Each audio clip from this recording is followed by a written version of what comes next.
Philadelphia Phillies baseball on Comcast Sportsnet, part of the NBC Sports Group.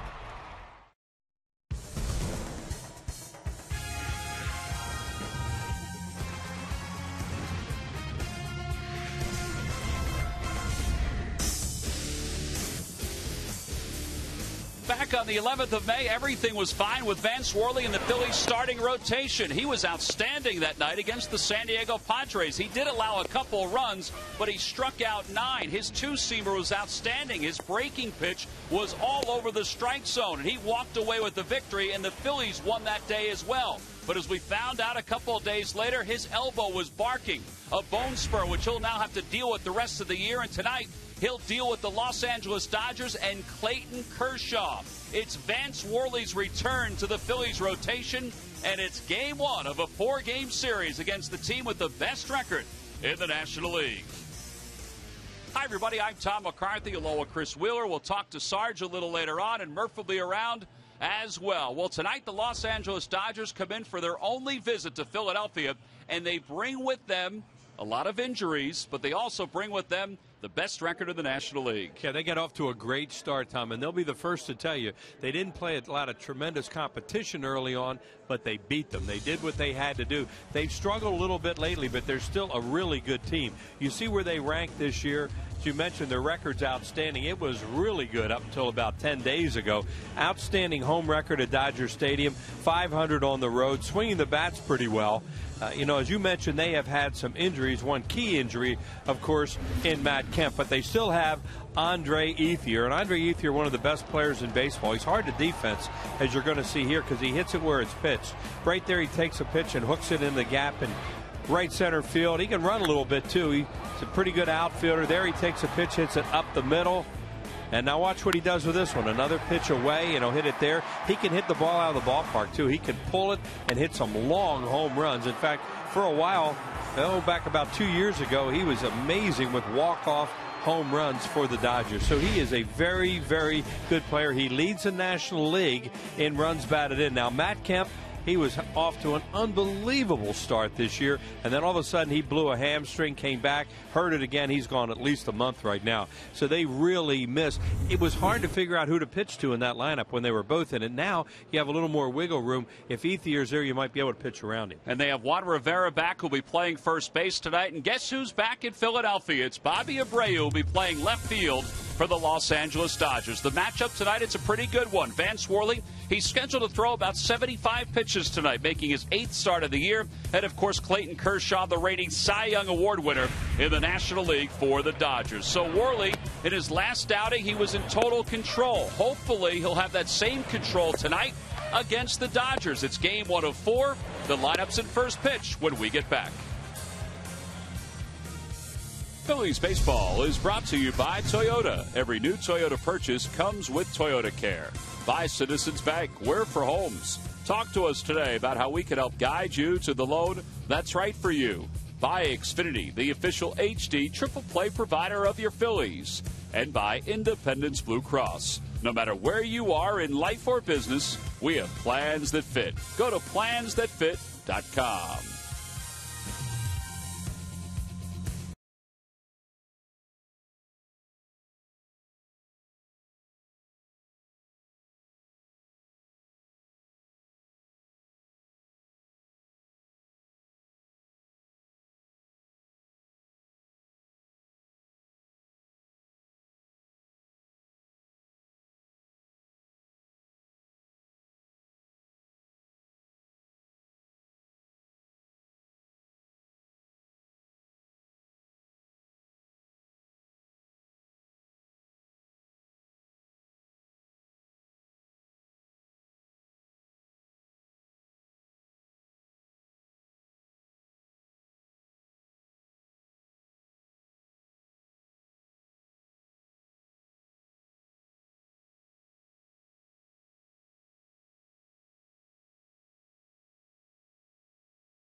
Taking the lineup cards at home plate, Don Mattingly is presenting his. Pete Mackanin is presenting the Phillies lineup card as we get set for game one of this 4-game series. The Phillies and the Los Angeles Dodgers. The Dodgers come in with 33 wins and 21 losses. Well, since the last time we saw everybody here at Citizens Bank Park, there's some big news going around the Phillies organization.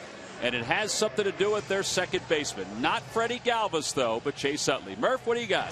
That's right, T-Mac, that other second baseman, and we have an update on Chase Utley, and it's good news, actually. We found out after the game yesterday that Chase was headed down to Clearwater to start his extended spring training rehab session. Well, he played in an extended spring game today. He got 4 at-bats. He went 3 for 4 with a home run and a double. In talking to Charlie Manuel, he's not playing the field quite yet. That will come, he said. They'll get him in like 3 innings, then maybe 4, work his way up to play 9 innings. But he did get those 4 at-bats today. And Charlie, in his words, was very encouraged by what he heard. So certainly good news about Chase Utley. Yeah, he will not play tomorrow. That was scheduled. And then supposedly is going to play again on Wednesday. Now, who knows? He still will take batting practice tomorrow, which is a good thing. And, I think anytime he's in a game situation, even an extended spring situation, that is certainly good news. So everybody's moving along. When they're back, well, we just don't know. But Ryan Howard, Chase Utley, and everybody else that's rehabbing is moving along, hopefully, in the right way. All right, let's take a look at the Dodgers starting lineup. It's brought to you by Xfinity, your home for the most live sports. Leading it off at shortstop, D. Gordon. Elian Herrera, the center fielder, bats second. Andre Ethier hits third, followed by Juan Rivera, who's just off the disabled list. Bobby Abreu's in the 5-hole. He's in left field. We'll see what kind of reaction he gets from the crowd. A.J. Ellis, the catcher, will bat sixth. In the bottom third of Hairston, Kennedy, and Kershaw. And they will face Phillies right-hander Vance Worley, who is back in the rotation. He was placed on the disabled list after a start on May 11th, and it's good to see him back. Sure is, knowing he does know he has a bone chip. A lot of guys play with bone chips. They just hope it doesn't get in the joint, and then it's a problem. It's something he'll have to have taken out of his elbow when the season ends. See his walk-strikeout ratio very good. Uses slider, curve, changeup along with that little backup sinker that he has. He will be on a strict pitch, on that strict, but he'll be on a pitch count tonight. Charlie's saying around 70, 75, probably somewhere in that area. Well, Rich Doobie was saying the other day that Vance has been going through his rehab and has felt absolutely fine. I talked to Vance yesterday and I said, do you need to change anything? Do you need to modify anything? And he said no. He said, I haven't found that I've had to modify anything at all as I've been rehabbing. He said, it's just business as usual. I said, what have you been doing to keep busy? I said, you've been running? He looked at me, he said, I've been running a lot. And for a pitcher, that's part of their regimen, but they also want to get out on the field and throw a little bit too. Well, D. Gordon will lead it off for the Dodgers. The guy you want to keep off base because he can run. 223 hitter with a home run and 10 runs batted in. 1 for 11 in the most recent, or 2 for 11, excuse me, in the most recent homestand for the Dodgers, or series for the Dodgers. And he takes outside. It was almost the same pitch. It's 1 ball and 1 strike. He's been struggling a little bit. He kind of burst on the scene last year, made his major league debut right in this ballpark. Yeah, he hit .304 last year for the Dodgers. And with Rafael Furcal being traded over to the St. Louis Cardinals during the middle of the year, he was presented with the everyday shortstop job. And he took it and ran with it. And he's had some success this year, not the same kind of success. It's 1 ball and 2 strikes in the pitch. Swing and a miss. He got it with a breaking ball. So first strikeout for Worley. And that's unusual for Vance. Worley gets a swinging strikeout. So many of his strikeouts are called third strike. Time now for our Nissan keys to the game. A little bit of drizzle here right now. Well, it's a tough game on paper tonight because you're facing the National League reigning Cy Young Award winner. And a fast start for the Dodgers, but they started to fall back a little bit, and they really missed Matt Kemp. And who wouldn't? Matt Kemp on the disabled list with a bad hamstring. He came back, played a game or 2, and then hurt the hamstring even more. Here's Herrera, who we haven't seen before. He's a 27-year-old who's making his 15th start, 18 games overall. Career minor leaguer, really, and was hitting like crazy in the minor leagues when they brought him up. He had a 17-game hitting streak. He was hitting .358. And he's ahead 2 balls and no strikes. I'd say his best position second. They play him in the infield and they have him in the outfield tonight. And everything they've asked him to do, he's done. He's out of that great little town of San Pedro Macorís. 3-0 the count. Showed up tonight with Hector Luna, so they must be buddies. Andre Ethier waits on deck. He's the best hitter in the lineup tonight for the Dodgers.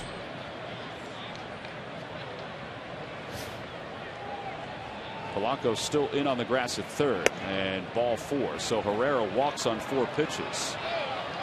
One pitch was closer than the other for Worley. During the 2012 season, Turkey Hill will contribute $100 for each Phillies victory and 5 cents for each carton of Phillies Grand Slam ice cream, sold to support the Phillies youth baseball and softball programs. So far, the Phillies have won 28 games. They begin play tonight 3.5 games behind the behind the Nationals, behind the Marlins, 3 games behind the Mets, who lost today. And Ethier takes a strike. It's 0-1.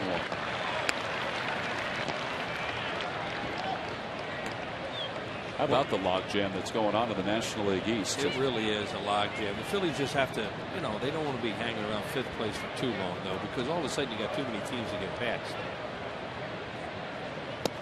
Down and away. 1 ball and 1 strike.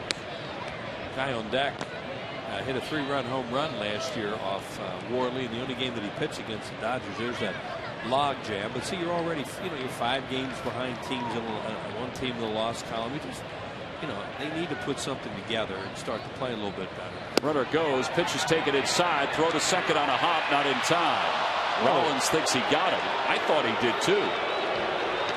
And there'll be a stolen base for Herrera, his 2nd of the year. Jimmy Rollins rarely questions umpires, and you rarely see Carlos Ruiz bounce one. But Jimmy made a tremendous play on that hop and got a quick tag down. Here's Ruiz, who fires this one low. But look at his hands, a quick tag. I think he's safe. Let's see from this angle. I think he gets it before he gets the bag, right? There. And he's not on the bag. On that angle, it's hard to tell. Yeah. But Jimmy sure thought he got him. And, like I said, he rarely says that. That angle looked more like he may have gotten him. I thought maybe he hit his foot. This is going to be a good angle. First angle looked like he was safe. I think he got him. I don't think his hand's on the bag yet. You see the bend of his hand after the tag was made. 2-2 the count to Ethier. And a foul ball down the left field line. Herrera had a lot of stolen bases in the minor leagues, so I'm not surprised to see him go there. 131 stolen bases in the minors.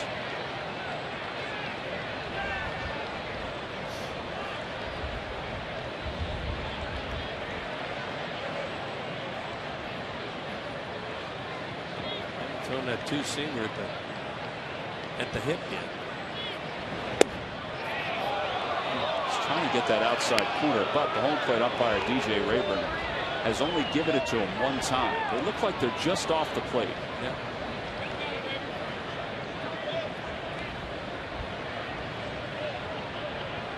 Ethier is way off the plate too. Look at him. How far off.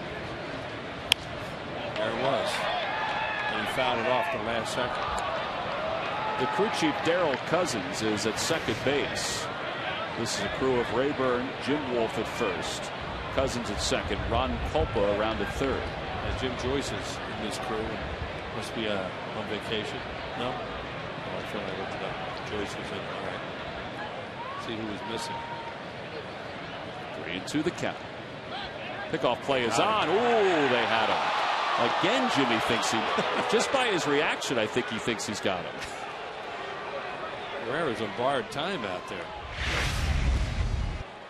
I couldn't tell on this one. Tell you what, it looks like he may have gotten him again. He got him again. He's out at second.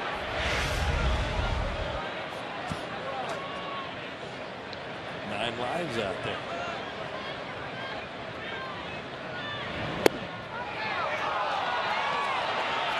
All right, well, There's some discrepancy with the umpiring going on so far.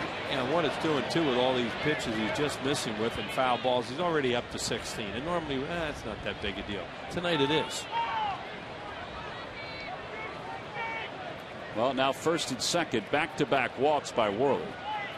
Look at Jimmy. Jimmy is very rarely of any kind of an emotional opinion either way.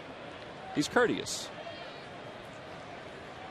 but he certainly seems like he thinks the last two calls were incorrect.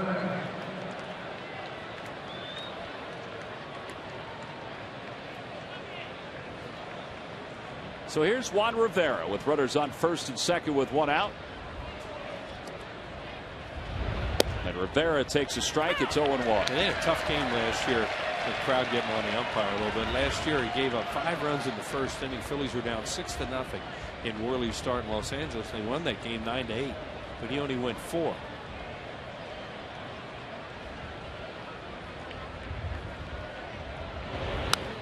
Late on the next pitch, a 90-mile-an-hour fastball, and it's 0-2. Earlier today, the Cardinals edged the Mets 5-4. Alan Craig's home run was the difference. He had 3 RBIs overall. Boy, the Mets gave the Cardinals all they could handle this week, including that no-hitter. 0-2 the count. Little outside, 1 ball and 2 strikes. Well, I'll say one thing for Worley. He's keeping it out of the middle of the plate. He's sure he's working the corners. He's just a little bit off them. And this guy is not going to call it a little bit off the plate. That's pretty obvious. Well, he's scheduled to throw about 75 pitches tonight. That's what Charlie said today. Inside. And he's going to get there awful quick at this rate. Well, that was the 20th pitch of the night. Yeah, he only got 1 out so far. I figure there's a little rust coming into this game, and he's just missing. It's not like he's missing by much, but he is just missing. Yeah, and he's missing in good spots. He's not missing wild in the strike zone. Opposite way, a base hit. That's going to score a run. Herrera will score easily. On his way to third is Ethier, and it's 1-0 Los Angeles. So the Dodgers take the lead here in the first. Yeah, they have a chance for another one real quick here too with Bobby Abreu coming up, and you don't want to spot Kershaw too quick. Well, Rich Dubny's walking out to the mound. So Rivera picks up his 14th RBI.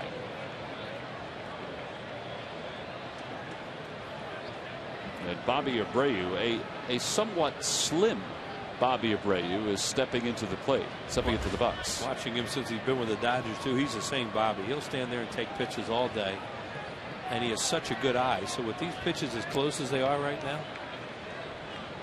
he won't be getting called strikes on it.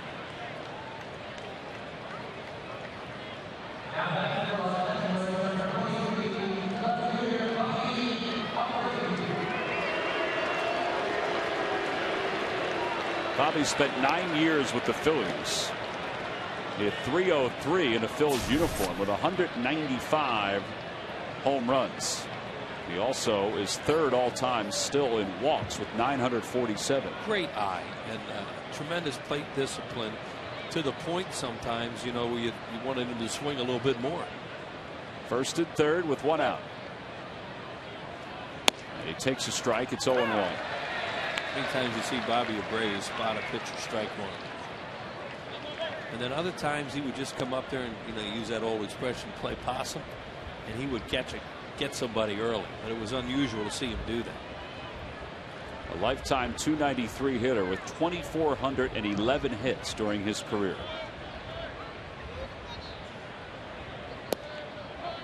Just outside, 1 ball and 1 strike. That stance looks exactly the same. Nothing's changed. You know, he said he does look a little thinner. You know, he doesn't have the power that he used to have. Started the year with the Angels, and they just didn't have any room for him. And he was disgruntled about it, and he let it be known. And he found a home with the Dodgers after the Angels let him go. Just moved up the freeway. Opposite way, Mayberry coming on. He's going to have to play on the hop, and another run's going to score. So quickly, it's 2-0 Los Angeles here in the top of the first. An RBI single for Abreu.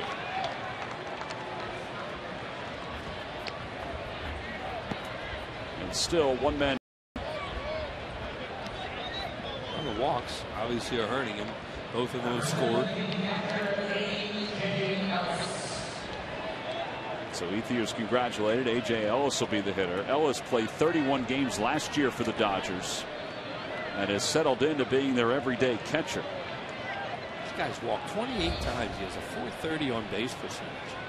He's riding a 7-game hitting streak overall.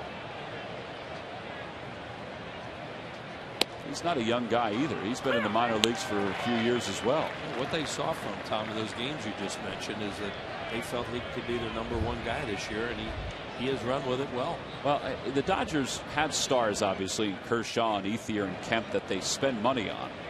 But I think they were also looking for ways to save money. And I guess they felt the catching position was a spot where they could save. Yeah. And their ownership was in tremendous flux at that point during the offseason. It's obviously much more stable now that their club has been sold. 0-2 the count to Ellis. Their owners didn't have to pay much for it. He went, according to the home plate umpire DJ Rayburn, that's the second strikeout for Worley. That guy was so patient. He got him to chase there. So 2 away. Jerry Hairston's the hitter. Here's the pitch. Yep. There's intent involved. It isn't always flat out breaking of the wrist or if the bat is hit. Umpires will tell you on those check swings they go a lot of times on intent, and in that case he was way out there.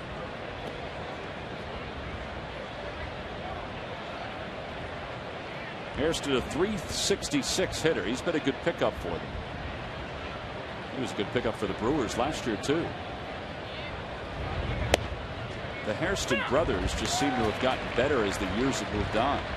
Scott Hairston's having a tremendous year. Hit another home run today. A 2-run home run for the Mets that tied that game at one point. We certainly saw enough of him last week. 0-1 the count to Jerry Hairston. This team is loaded with sons of ex-major league players. And they lost one today when they brought Rivera off the disabled list. They sent Van Slyke down. Hairston, they have Ivan De Jesus' son here. Obviously, D. Gordon. Tony Gwynn. Tony Gwynn. It would have been 5 if Van Slyke had been.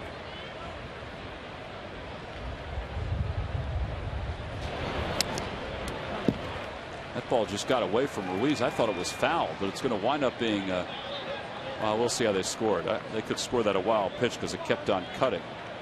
Nope, it's a pass ball, so it's the second pass ball of the year for Ruiz. This is not a crisp inning for the Phillies. No. As you said, it kept moving away from him, but obviously Carlos needs to catch that. He knows it. Well, that's a big spot right now. Another hit. You're really deep trouble giving Kershaw 4 runs. 1-2 the count. It's in the dirt. First inning has not been kind to Vance Worley against the Dodgers. Yeah, he was humming along last year in the season when the Dodgers beat him up pretty good. Yeah, they got that 5 spot in the first inning off it. And now it's raining pretty hard. It was really a delightful start. It's not how you start, Wheels. It's how you finish. Exactly. To second base. Freddie Galvis to his left a few steps. The inning is finally over. But the Dodgers do score 2 runs. They capitalize on 2 walks. They lead 2 up to the bottom of the first. Dodgers 2, the Phillies coming up.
couple of days. They're down 2-0 as we go to the bottom of the first.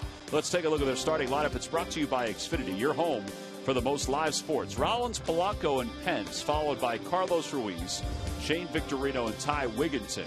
John Mayberry's in left field. He hits 7th. Freddie Galvis 8th. At batting ninth and pitching, of course, is Vance Worley. A lot of right-handers today because of this guy, Clayton Kershaw. 4-3 record-wise, a good ERA of 2.42. He is the reigning Cy Young Award winner in the National League. He's now 24 years old, and he's been around for a while. And the only National League team he hasn't beaten, the Philadelphia Phillies, who are 0-4 against him. Here you see the scouting report on him. Well, I'm probably not getting to 99 anymore, but somewhere like 91 to 95.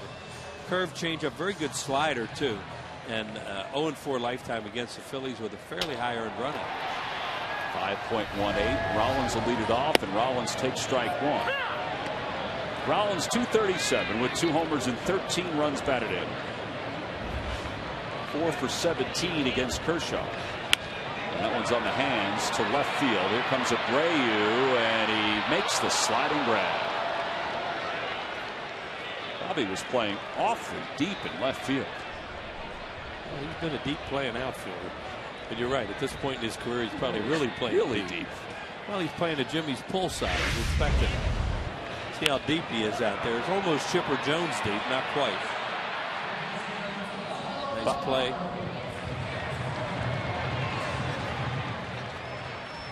Bobby with the first home run here at Citizens Bank Park, and was the starting right fielder on opening day when this ballpark opened. Here's Placido Polanco.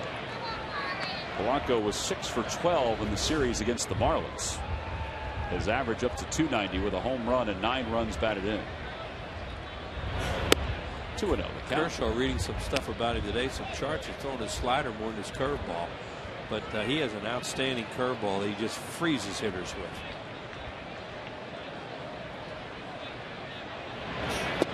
Last time out, he went 5 2/3. He allowed 8 hits and 5 runs. He struck out 7, but lost to the Brewers 6-3. The Brewers swept the Dodgers in that series. He's had an odd stretch here. These last 2 games, he's allowed 7 earned runs in 12 2/3. The previous 2 games, he allowed nothing in 16 innings. 3-1 the count to Polanco. Fly ball down the right field line into foul territory. Rivera, a long run, makes a nice catch with his back to the infield. And you swing at those pitches on a guy like Kershaw, he'll get you out all night, because that's a ball up in the strike zone. There's nothing you can do with it except it would have been ball 4. He would have walked, but he chased it. This is a nice catch by Rivera, who we saw play for Toronto last year in left field and had a horrible time. He didn't have a good day. No, he didn't have a good day. He was traded to Toronto for Vernon Wells. I don't think either team got that good of a deal player-wise, but the Blue Jays got the deal because they gave up the money that Vernon Wells was being paid. Yeah, and then shortly thereafter we saw him with the Dodgers when we were out in Los Angeles last year in August. Pence, a 269 hitter. Takes a breaking ball low. 1 ball and 1 strike. That was the curve. Yeah, and he really has a good curveball. Left-handed hitters, it's a mismatch. But you're not going to see any left-handed hitters this year. 1 ball, 1 strike the count to Pence. Oh, broke his bat. That must have stung a little bit too. Man, that was nasty too. That cut in on him. Hunter's going through some lumber these last couple of days. Well, there's no bat to survive this. 95 running in. Ooh, right on the thumbs. And he's looking around to see where the ball was. He knew the bat was useless. Pieces all over the place. Rob Clemente, the Phillies bat boy, taking care of that lumber. And 2 the count. Now they're going to go up with that high fastball. And the liner to right field. Ethier wanders around a little bit, battling the wind, makes the catch, and the Phillies go down quietly here in the first. An 11-pitch inning for Clayton Kershaw. We've played 1. We move on to the second. It's 2-0. Dodgers on top of the 5th.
12 app for your iPhone, iPad, Android, BlackBerry, and Windows Mobile.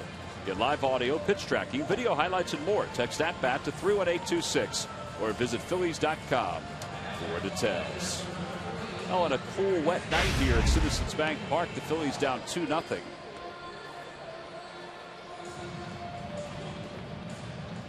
Go to the top of the second. Adam Kennedy, Clayton Kershaw, D. Gordon. You can also go to MLB.com and check in on the folks at the fan cave. That's what Charlie and Shane did. They didn't go to MLB.com. They just went to the fan cave the other day when the Phillies were in New York. Little skee ball for Shane. He likes the slides. We saw that last year here at the ballpark. I asked Charlie about it. Charlie said it was a good time. It's a little more interactive than it was last year when I was there with Sarge in L.A. They seem to have a lot more. But both guys said they enjoyed the trip. And from time to time, teams that are visiting the Yankees and the Mets send some players or some representatives over. So for the Phillies, it was Chuck and Shane that got a chance to head over there. It's a pretty cool place. I think it's open on the weekends for fans to go in and take a look at it. Here's Adam Kennedy to lead it off, and he takes outside. It's 1-0. I guess you have to have something to do when you're not watching a game. Huh? Yeah, there's a lot to do. Yeah, look like it. Kennedy, 213 hitter. 1 for 22. It says there against right-handed pitching. Last 22 at bats. This is his 14th year in the major leagues. He's bounced around. He's, you know, a guy could swing the bat a little bit. You know, not a great defensive player. Move him around in the infield. More second baseman than anything.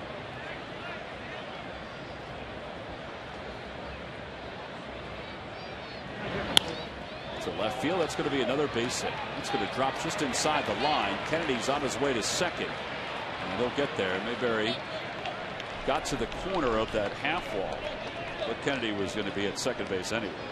Kershaw coming up now is a guy who can really handle the bat and bunt. He has 50 lifetime sacrifices, so he's a guy that you can definitely put a bunt on. Here you go down here, and there are people reaching for the ball. John was heading over there thinking that he might have a play. When the fan was reaching over, he went, whoa, whoa, whoa. So Kershaw squares, and he'll bunt it twice. And it's 0-1. Kershaw is a 190 hitter overall. He had 16 hits last year and 4 runs batted in. Yeah, you mentioned he has 50 lifetime sacrifices, and he's a Rawlings Gold Glove winner too. So you know he's a very good athlete. Got a lot of hard work for a young kid. Doesn't it? It's a good bunt on a breaking pitch. Bobbled for a moment by Worley. That was a nice recovery. I think he thought about going to third, but there was nobody covering anyway. Yeah, if he'd have gone to third, he'd have been down there with that fan again in left field.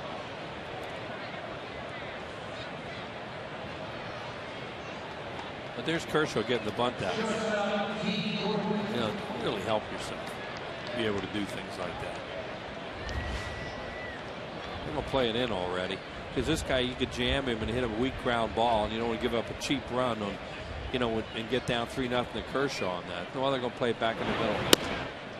I thought they're going to play it in. Almost looked like a safety squeeze there. If there was contact that was made, Kennedy was charged, but not all the way. Pete Buchanan is setting up the defense. Up at the corners.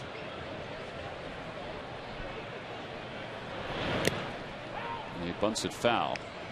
Yeah, that would have been Gordon trying to get a base hit, but then if Kennedy could score, that would have been an okay thing. Yeah, that's where the guy at third base just reads what's happening right there, gets a walking lead, and you know sometimes you can score a run on a play like that. Tim Wallach whispering the play into Kennedy's ear.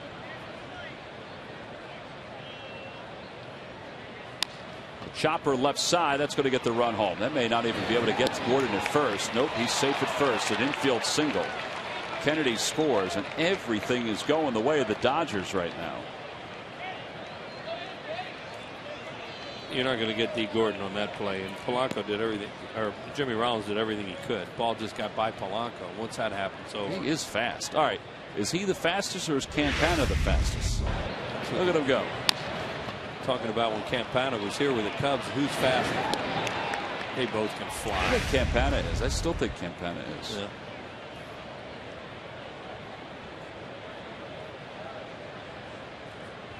Gordon's stolen 14 bases this year. He's got a heck of a coach in that first base coach's box too, helping him along.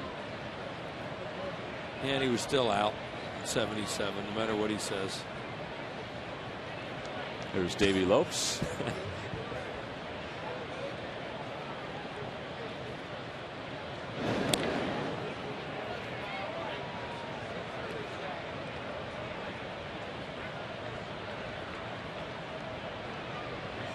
Davey just has an uncanny ability to pick up what pitchers do, and then he'll talk to his base runner and he'll say, you see it, and then it's up to them.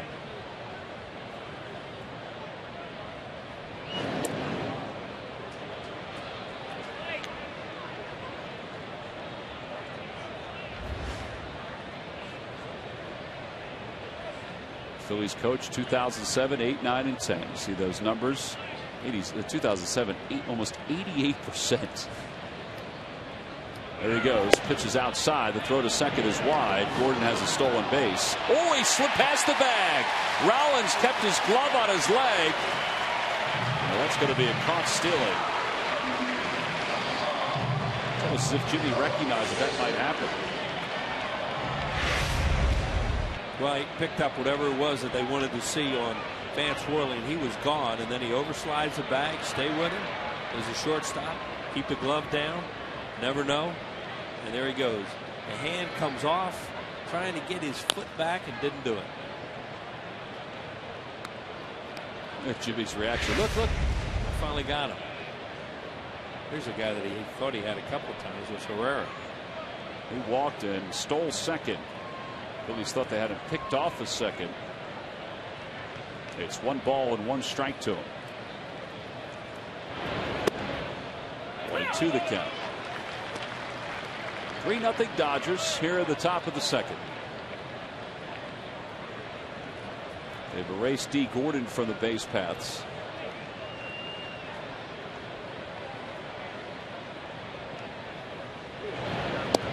And a call, strike 3. Two-seamer. He took a little time to make the decision, but he finally got the strikeout. 3rd K of the day for Worley. He does allow a run and an RBI and an infield base hit. We go to the bottom of the second here at Philly.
Discuss the Phillies injuries and the Eagles return to Philly for OTAs. Watch the best talk of Philly sports on Daily News Live tomorrow at 5, only on Comcast Sportsnet.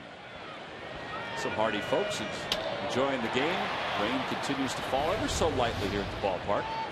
Carlos Ruiz leads it off for the Phils here in the second. Down 3-0. Carlos, 371 on the year.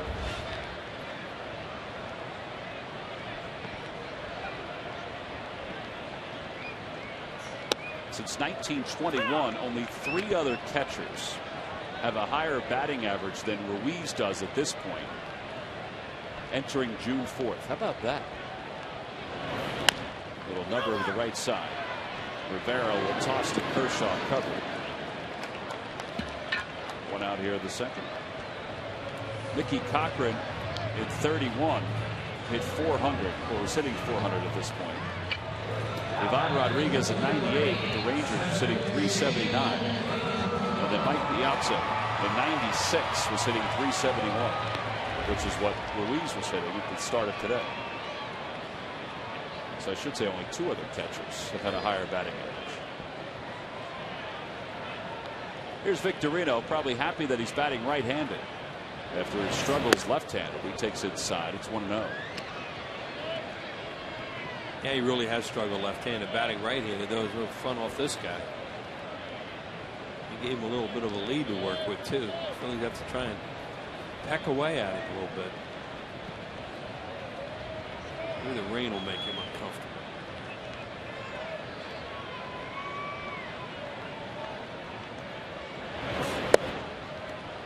He won what they call the Triple Crown. We'll get back to that. Do your McDonald's. Good luck at McDonald's. Phillies home run jackpot contestant was Brian Rocco of Collegeville, Pennsylvania. Phillies hit a home run in tonight's ball game. Then Rocco win $200. In the air to left field. Bobby Abreu over toward the line. Now comes running in. I think the wind may have gotten a hold of that, or he just misjudged it. And there are 2 outs. Clayton Kershaw, you know, they say the Triple Crown of pitching. He was first in wins last year, tied with Ian Kennedy, 21. First in earned run average, 228. And strikeouts with 248. So to win the triple, win that, he's a Cy Young. Well, and it doesn't happen often that a pitcher wins a Triple Crown. I mean, it's not as odd as a player winning the Triple Crown, but 2 different pitchers won the Triple Crown in the National League and the American League last year. Right. Justin Verlander won it in the American League. Yep. And he won the Cy Young Award. I guess if you do that, it'd be pretty hard not to vote for him. Really hard. Here's the 0-1 pitch to Wigginton. Breaking ball, drops in for a strike. It's 0-2.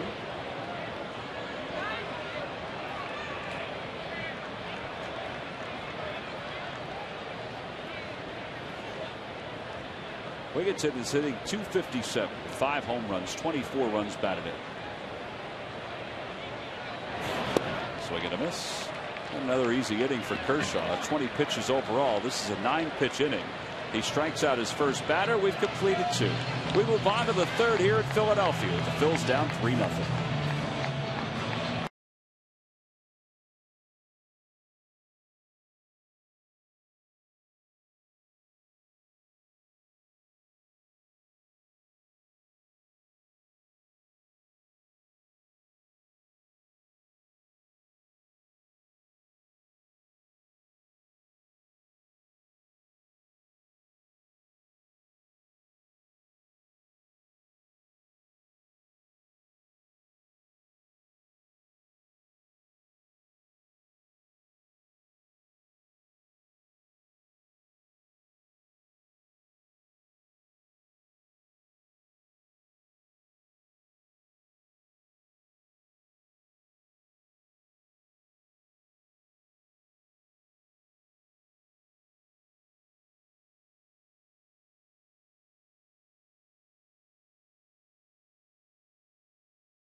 go to that fan section and sign up for all the information. Please submit your answer on the subject line. The question is, who did the Phillies take in the second round of the '65 MLB draft and eventually trade to the Dodgers wheels for Tommy Hunt in 1971?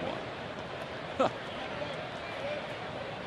The answer will be revealed in the 7th inning, but that is one you're going to have to think about. What do you think? Got an idea? No. All right. Andre Ethier leads it off here in the 3rd. 43 pitches through 2. Or I should say 44 pitches through 2 for Vance Worley. For Tommy Hunt. You should see. We would have asked you this question yesterday. You could have asked him. Yeah, I'd run over and ask him. That would be cheating. That would have been. I wouldn't have done that. Down the right field line. That'll look foul. And out of play. It's 0-2. Ethier walked and scored his last time up.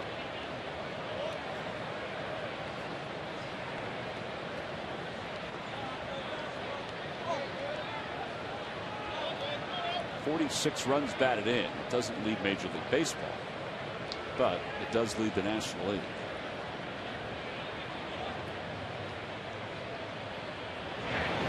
Ground ball to second. Freddie Galvis throws him out. I'll tell you, the last couple of innings, Worley has a little more giddy up on his fastball. So with one out, here's Juan Rivera. The Major League Baseball amateur draft has begun. And for more on that, let's check in with Greg Murphy. Murph? Well, that's right, T-Mac. 5 picks are already in the books. The Houston Astros picked first in this year's draft. They surprised everybody. They went off the books. Most people thought they were going to take a pitcher. Instead, Carlos Carrera is the #1 pick out of the Puerto Rico Baseball Academy. He's a shortstop, 6'4", 190. The Twins followed up with Byron Buxton. He's a high schooler out of Georgia. He's like a 5-tool outfielder. Seattle then had Mike Zunina. He's a catcher. Baltimore took Kevin Gausman. He was the first pitcher to go out of LSU. He is a right-handed pitcher. And then Kansas City filed out with Kyle Zimmer, also a right-handed pitcher. Most people thought that a guy named out of Stanford named Mike Appel would be the #1 pick, but as of right now, guys, he's still on the board. Well, and the Correa kid, Murph, is a guy that scouts are saying is the best prospect to come out of Puerto Rico since Carlos Beltran. How about that? That is certainly high praise. He's a big kid. As I mentioned, 6'4", 190 playing shortstop. So that new mold of shortstop, I would imagine he's got some power behind that as well. All right. Thank you, Murph. We appreciate that. The Phillies do not have a first-round selection, as Placido Polanco will make the catch for the second out. And Rivera is taken care of. So 2 away. Bobby Abreu will be the batter. Wheels, left your friends some tickets again, huh? I've seen them for a while, huh? I don't think we've ever seen them. No? There's I don't know what outfit I'm thinking of then. That was Carlito with his big hats. Oh, yeah, right. Oh, those are different. Those hats almost look like the hats that used to be on the bullpen cars. You remember the golf cars? Yeah, they used to say it was Tim McCarver's. They seem very pleased about being here. That's Worley's first pitch to Abreu, who's taken for a strike. It's 0-1. Seen a big league game. You see Bobby Abreu back in town. Got to be happy.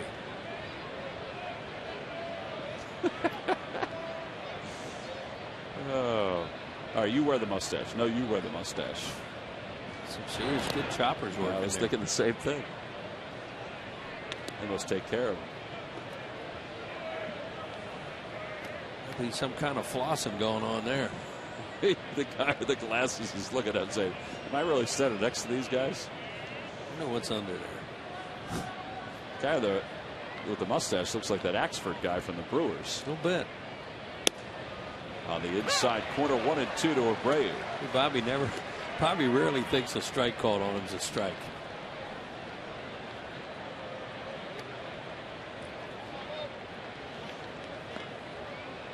Really cutting down his pitches a little bit now, so he can get a few more innings, hopefully. Cutter inside, 2-2. Toyota Major League Scoreboard. This was a good ball game. San Francisco's won their 4th straight. They're right on the heels of the Dodgers right now. They won at 3-2 over Chicago. Jeff Samardzija pitched well for the Cubs, but he wound up on the wrong end of that ball game. Boy, they're having a tough year. 3-2 the count to Abreu. A.J. Ellis on deck. Only one other National League game going on aside from the Mets and Cardinals, the Cubs and Giants, and this one. It's Colorado and Arizona that will start later on. Abreu goes around, tried to hold up, but that was a high fastball, and he just couldn't stop his swing. Side is retired. All smiles here at Citizens Bank Park, at least here in the third, because Vance Worley has his first 1-2-3 inning. Now the Phils need to find a little offense.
Stores. Buy Citizens Bank. Where for homes? Talk to us today about how we can help guide you to the loan that's right for you. And by Nissan's National 10 event. For a limited time, get bonus cash on Altima and Rogue. Visit ChooseNissan.com at your local dealer today.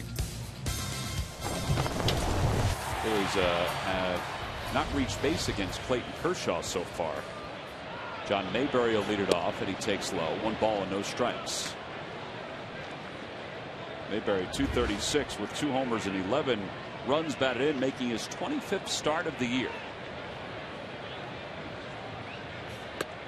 And it's 2-0.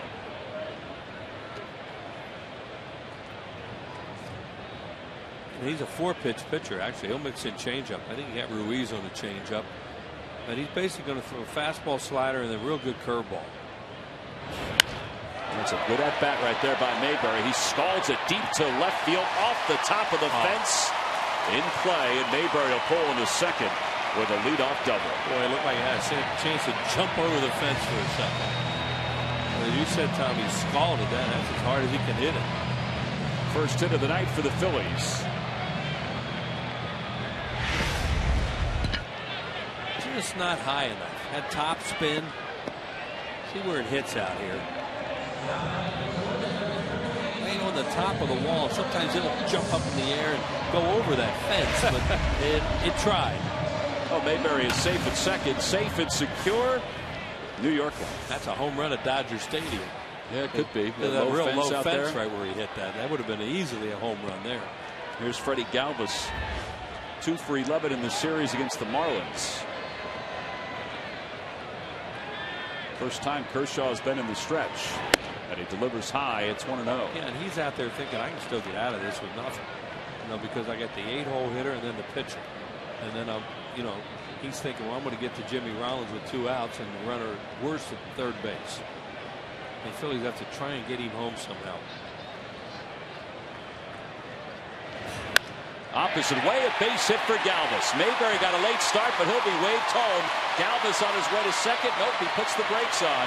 Nice play by Andre Ethier to hold him to a single. But the Phillies are on the board. It's 3-1 here in the third. That's a great job by Freddie. Freddie Galvis' numbers are a lot better with runners in scoring position, men on base, and when he just goes up there with nobody on. It may be a bear down thing with this point in his young career that he really concentrates with men on. As Tom said, this is a really good play by Ethier on this wet turf. It really looked like it was going to go to the wall and be a double. Freddie made a very aggressive turn at first, but Ethier stops him right there with that play. So 24 runs batted in. Now Worley could bunt him over. He nearly did nothing of the sort. But he'll get another chance. It's no balls and 1 strike. Vance 0 for 15 as a hitter this year with 1 sack. Well, that was really an outstanding run they were able to produce there, because at the bottom of the order, the pitcher could see his way out of that.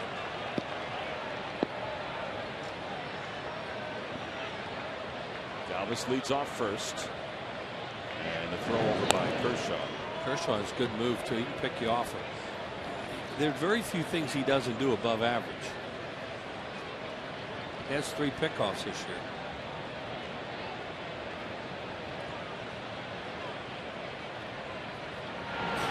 Worley gets the bunt down. Kershaw fields on the backhand. Thought about second, but he gets the runner at first. So the sacrifice is successful. It goes 1-4 on the putout. And they'll bring Rollins up with a runner in scoring position and a good base runner, too. Good job by Vance Worley, helping himself out.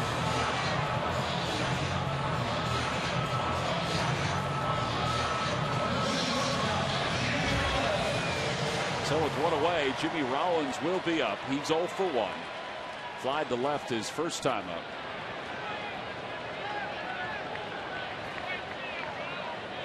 Goes down 3-1.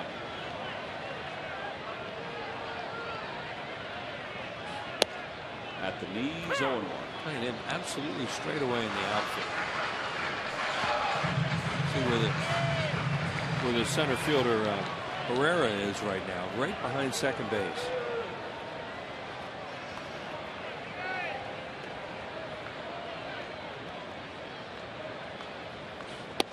Inside, 1 ball and 1 strike. Jimmy, his last 24 games is hitting .290. 83 hits away from 2,000 for his career. Really surprising that he's 185 coming into the game right-handed.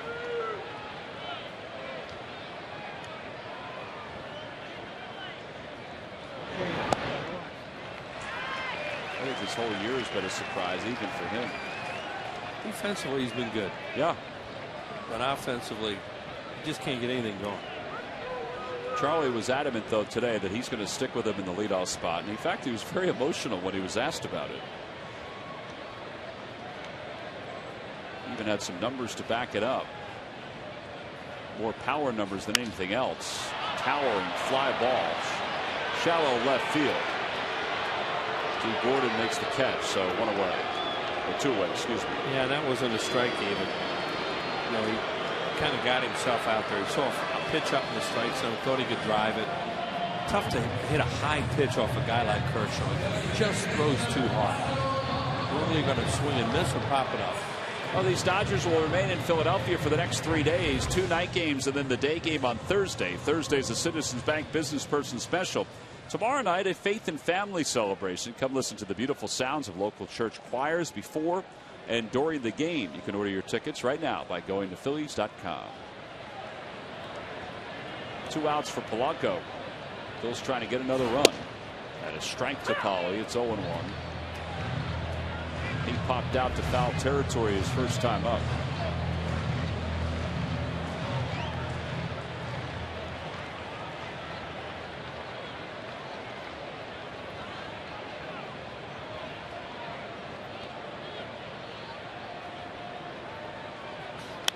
On the hands. The ball just kept on cutting in. It was a 94-mile-an-hour four-seam fastball, but it had some movement on it. He can get the ball in on these right-handed hitters with tremendous velocity. See, what Kershaw can do very effectively is throw that thing right there, and then just drop a breaking ball in the outside corner. after establishing in like that, they can go away and he can make pitches with slider or curveball. And whether they'll do it or not, but he is more than capable of doing that.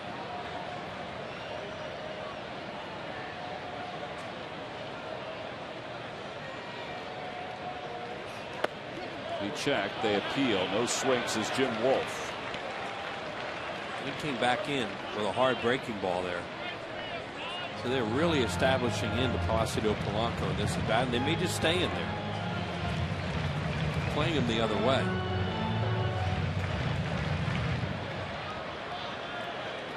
Trying to get another run back here with a runner in scoring position. They've scored one so far in the inning.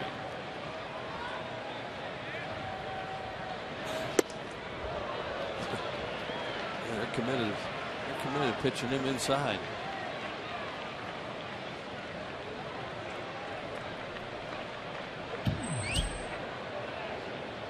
Pence with some new lumber after that last at bat.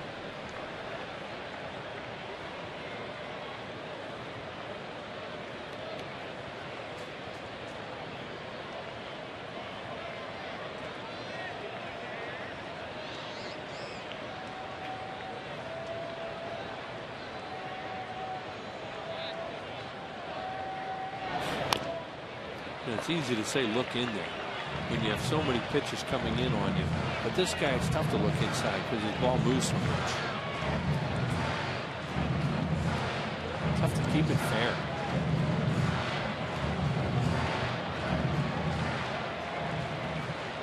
But if ever a guy was set up for you to go away from him, it's Polanco right now. Unless they're just totally committed, they're going to get him out inside.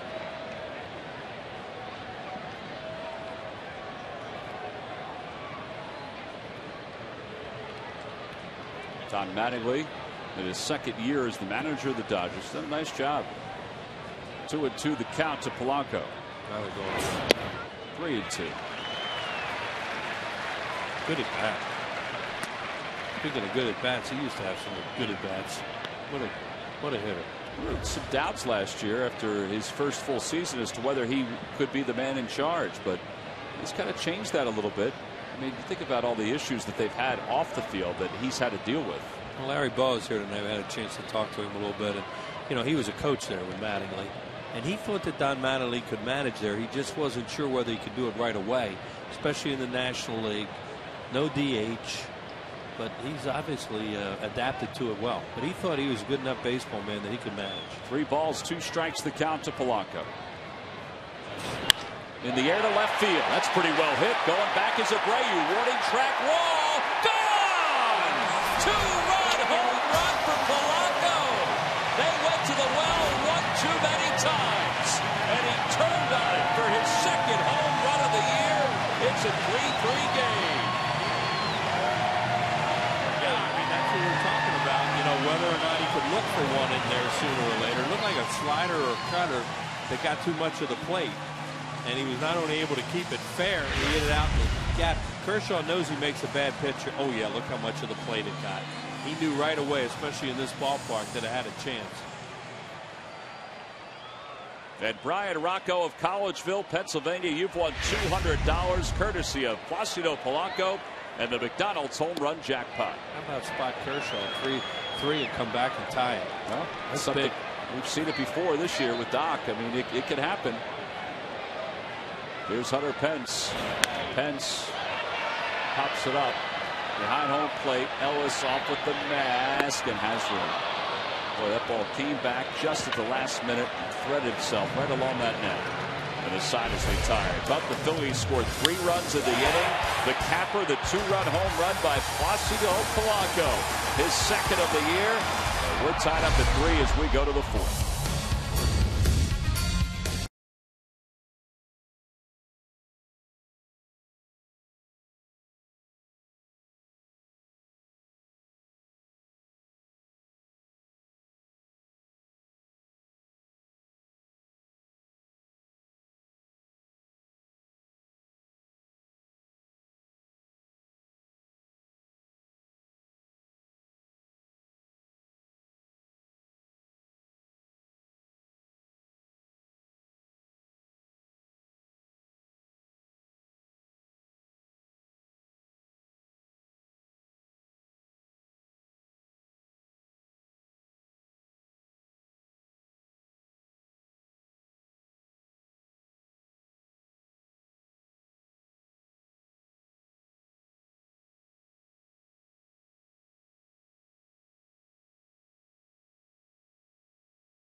Wanted prices you'll love, like HP ink and toner cartridges. The best value from the #1 brand. Nobody beats WB on HP. Placido Polanco has excited the crowd a little bit here. 3-3 game as we go to the top of the fourth. Jay Ellis will lead it off, and he takes a strike, and it's 0-1. A pretty good curveball right there from Woodley.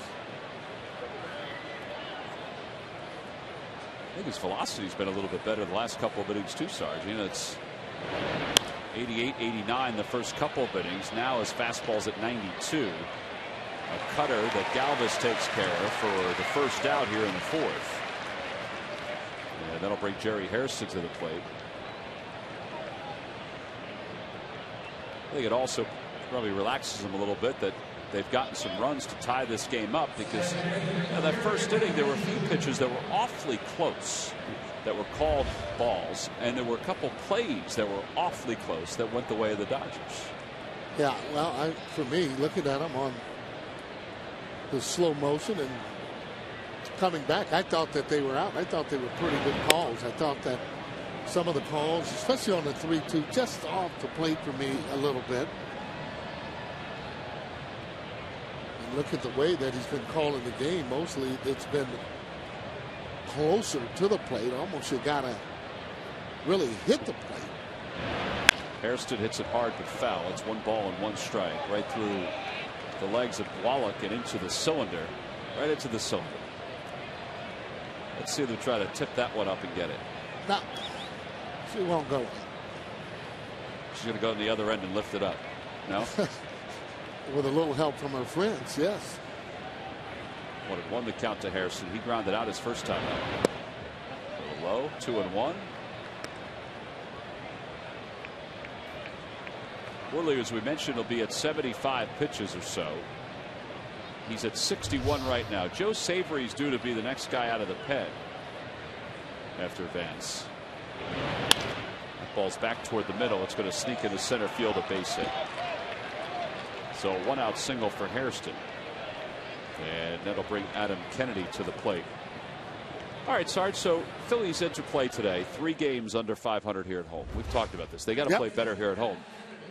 Do you take any relief in the fact that at this point last year they were 13-13 at home? Now, what I take relief in is that the way the league has been shaping up in the National League East, that no one is really taking charge, and therefore losing ball games the way that the Fighting Phils have, they are still in the race.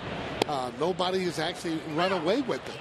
Again, though, haven't been playing their best ball. You would figure before the season's over with that they're going to get hot, that they're going to play a lot better. So that's where the optimism comes in at, that they're going to be able to play a lot better, and the team will do better. They can't continue to play like this. J-Ro's not going to, I would think, continue to hit like this, and along with, say, even Victorino, I mean, for me. Yeah, I think those two guys are two keys. Obviously, I mean, you can look at their numbers and say that, but if you watch the games and think about the situations, you know, Shane has struggled from the left side. Jimmy has struggled from the leadoff spot, from the 3-hole. I mean, he just hasn't been the same offensive player that we anticipated.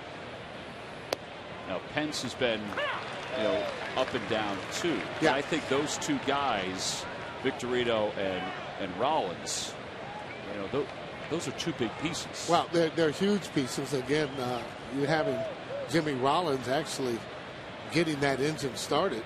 And if you're realistically looking at it, I mean, conservatively, I think Pence could have at least another 12, 15 RBIs just doing some of the little things, getting a guy a ground ball here or there. Too many pop-ups, too many strikeouts, right, for me. But he's still at 34.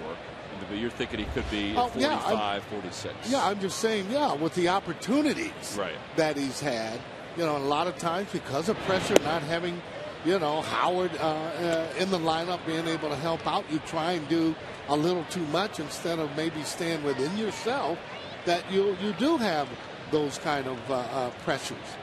You know, pitch recognition, too, has a lot to do with being able to drive runners in. 3-2 the count to Kennedy with a runner at first. The runner goes. The pitch is grounded to the right side. Galvis knocks it down, keeps it around him. 2 outs. I don't know if you've heard, but he's really good at second base. He anticipates the ball before it comes. And I think his biggest asset, besides having really soft hands, just take a look. He never really panics.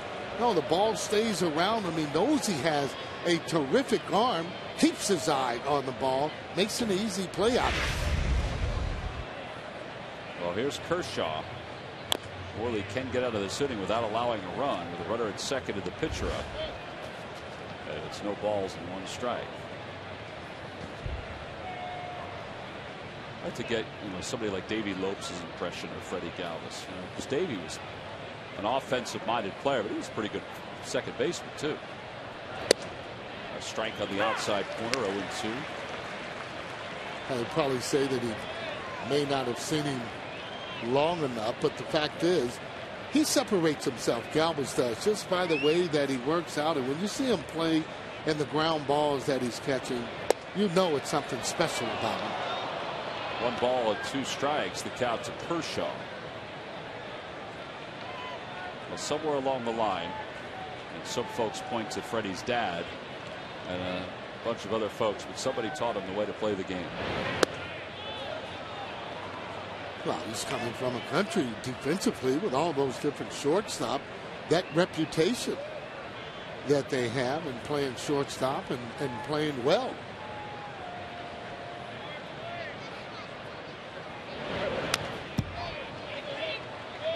Well, this may be the last inning for Worley. He's at 73 pitches. In fact, it probably is.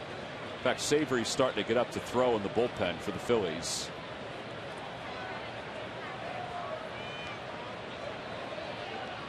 That's more in case Kershaw gets on. 2-2 pitch. Yeah, through quite a few pitches the first inning, and hitters start to foul some of your pitches off. That gets that pitch count up.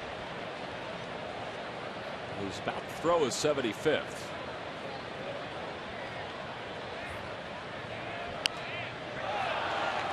Well, I got to tell you, Kershaw, you got to give him some credit. Being able to battle tough pitches. Well, you don't want to, but if you can throw him a good breaking ball right now, you might be able to put him away.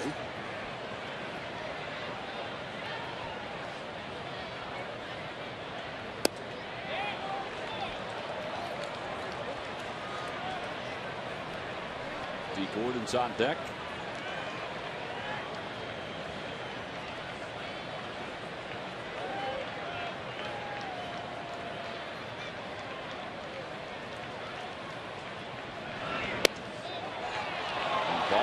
So Kershaw's aboard. I'll tell you what, that was a heck of an at-bat for him. Oh, you got to give him some credit, that's for sure, taking those pitches. Well, Rich Doobie's checking to see if Joe Savory is ready or not. He's just started to throw. See how long it might take. Ruiz is buying some time out on the mound. Phillies Baseball Academy is open for boys and girls aged 6 to 14. Go to philliescamps.com for more information. There are 17 different locations. Several weeks to choose from. You get an official Baseball Academy uniform, a trip to the ballpark, a camper reunion night. Again, philliescamps.com for more information.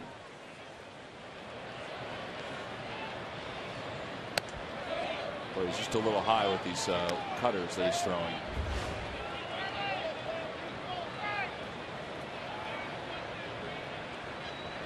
.266 on base percentage. Not very good for a leadoff hitter. Down the left field line. Slicing. Foul, thankfully. Because that would have scored, I think, 2. Well, if that stays in, you're right, it would have done just that. The rain's picked up just a little bit here at the yard. It's been raining most of the night. Folks have stayed dry with the ponchos of all kind of varieties. No, when you talk to the scouts about D. Gordon, oh boy, check those guys out. Yeah. Okay. He's another one of those players with that recognition there for the pitches. And Pence tumbles and makes the catch to get Worley out of the 4th inning. It's a good play. It was do or die. If he got past him, then Gordon would have run up on the heels of Clayton Kershaw. But Hunter Pence, for the second consecutive day, goes off to his left to make a diving red to help the Phils out.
Toyota purchase comes with Toyota Care. Buy Xfinity, the official HD triple play provider of your Phillies.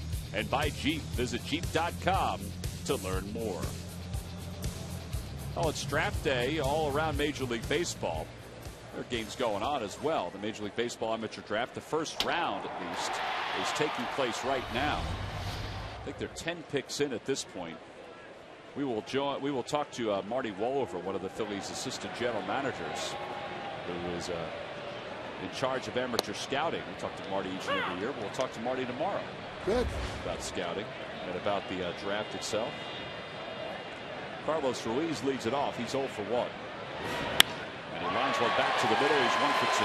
Well, he just stays right with that stroke of his. Right up the middle. And another reason why he's been so consistent, that he has been hitting the ball up the middle and to right field. Just about all over, usually hitting the ball where it's pitched. Take a look at it where he just drives the ball, hitting against his front foot. That's just a confident swing that you see right now from Carlos Ruiz. Yeah, so Victorino bats with the runner at first. Very short lead for Ruiz, and it's 1 ball and no strikes to Victorino. Yeah, the Kershaw really hides that ball well. One of the other reasons it's hard to kind of pick him up. And since perfecting that slider, it's getting a lot more of right-handed hitters swinging at that ball. There's a changeup. Well, he's got 4 pitches from that curveball, fastball, changeup, as you mentioned, and that slider. Usually when you start throwing the slider, you lose that curveball for whatever reason a little. Good pitch. Got to be ready to hit that pitch. Having a difficult time getting his foot down. And when he doesn't get his foot down, that's when Shane Victorino and almost any hitter will have problems.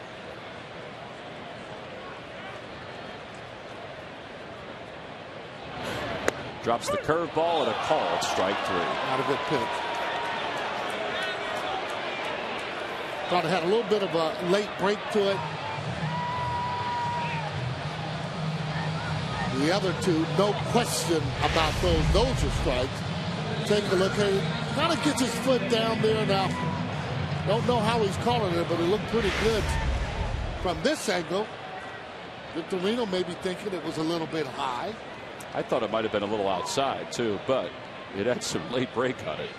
Here's Wigginton, who is 0 for 1, and he takes a strike. Here we go. What do you think, Sarge? Let's say hi. And you see the frame job by Ellis. You saw him move it a pretty good ways. Maybe he's thinking it went around the That's what I thought.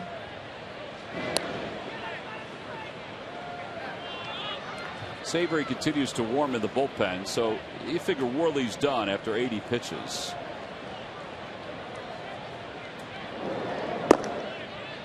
Oh, and 1 the count to Wigginton. 1 ball, 1 strike the count.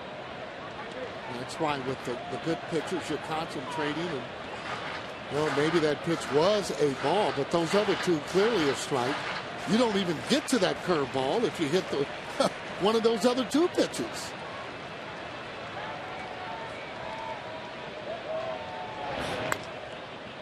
Worley had his batting gloves on. I guess if the Phillies wind up getting to his spot, if it's a chance to sacrifice, which at this point that might be moot, they might let him hit just so they don't waste a pinch hitter at this juncture. Yeah, well, depending on the situation, I mean, you get guys in scoring position. You're going to waste a chance. Yeah, I'm going for it. Either that, I'm going to put Cliff Lee up there, or Cole Hamels. Swing and a miss. Back-to-back strikeouts for Kershaw. So 3 strikeouts for Kershaw.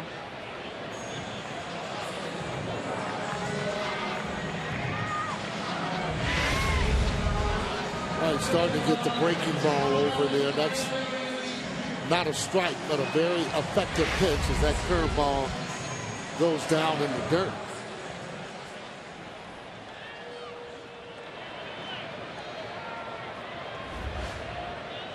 Get a lot of chances off of the really good pitchers in the league. When you make a mistake, you gotta be able to capitalize on it.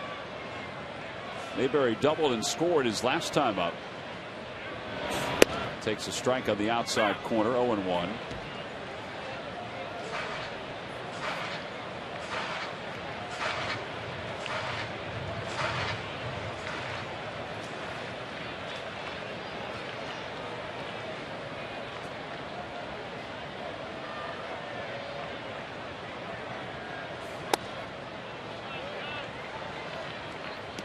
Good live fastball. Most pitchers in the league got to be able to have a decent fastball. Usually most of the pitchers will pitch off of that. If you're able to throw strikes and keep that ball out of the middle of the plate, makes your breaking balls that much better.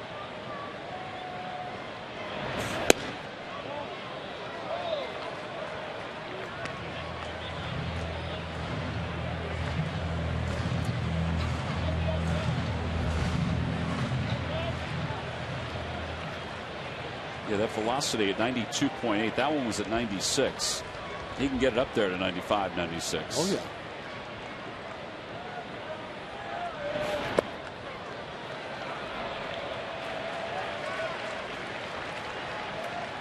We'll throw him a breaking ball. He was behind in the count. Mayberry looking fastball all the way, almost starting to swing. Still got to be able to recognize that pitch before you pull the trigger.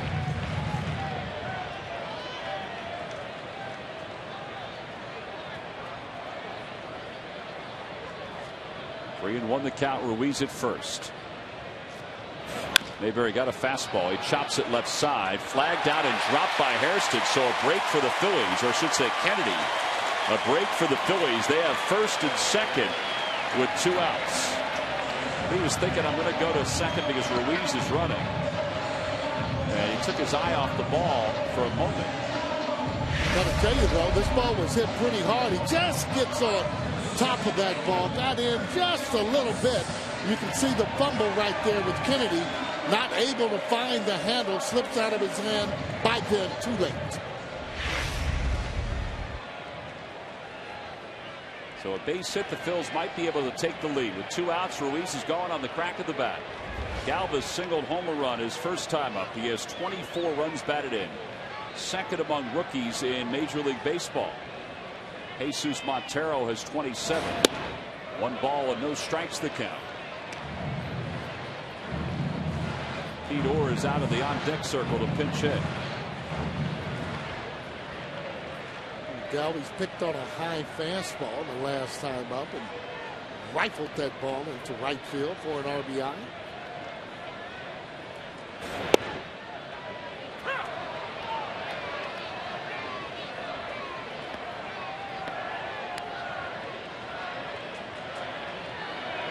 Ruiz at second, Mayberry at first. Neither being held on. In fact, Carlos can get a pretty good secondary lead. The players, the infielders are back at their positions. At a curve inside. He buckled 2 different times on that one. Yeah, well, I guess he thought it was a fastball in the very beginning, and then here's a breaking curveball. He didn't know exactly which way to go. Remember, we talked about it. That ball coming in, you got to turn your head back toward the umpire, getting out of the way. Galvis breaks his bat, left side of the infield. D. Gordon will make the catch. And the Dodgers get out of this jam here in the 4th inning. So the Phillies have made Kershaw work. We've completed 4. We're even at 3, and the Phillies will dip into their pen.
He needs to prepare differently than other players.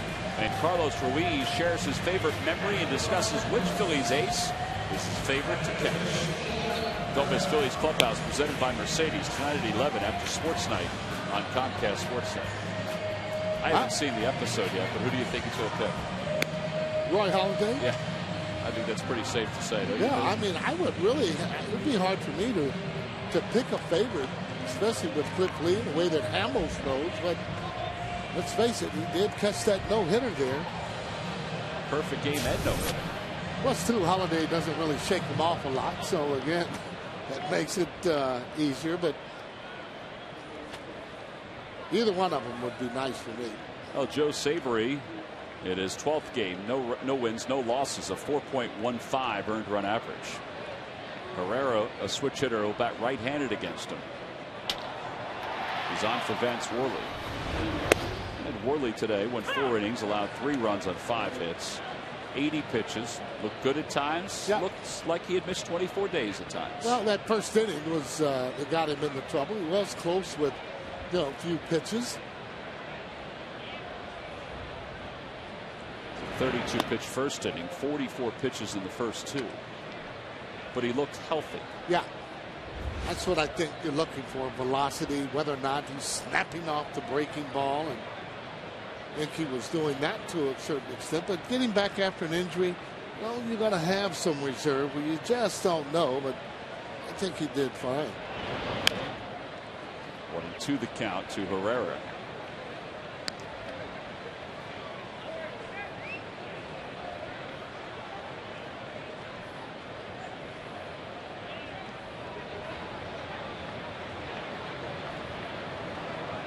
Joe Sabry was a first-round selection by the Phillies in the 2007 draft. He was the 19th pick overall.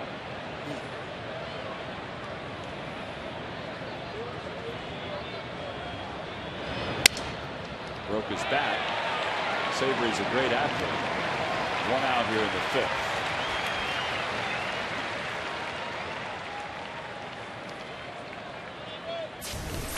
Speaking of draft night, last 5 years, the Phillies have taken Larry Green Jr., Jesse Biddle, who's right now tearing it up at Clearwater. Kelly Dugan wasn't a first-round pick, but he was their first pick. Anthony Hewitt, and of course Joe Sabry. Larry Green has battled some injuries a little bit. He's an extended spring, but he is a specimen. Here's Andre Ethier to the right side. Nice hop for Galvis. It's a good pitch. Breaking ball and keeping Ethier off balance. More importantly, getting ground balls. Sabry usually a fly ball type pitcher as opposed to ground ball.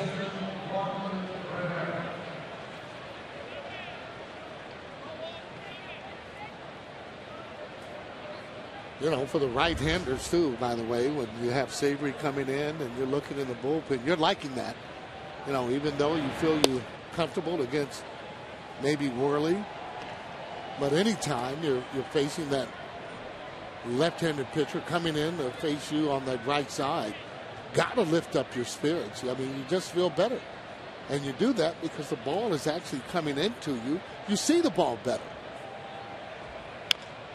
1-1 the count to Rivera.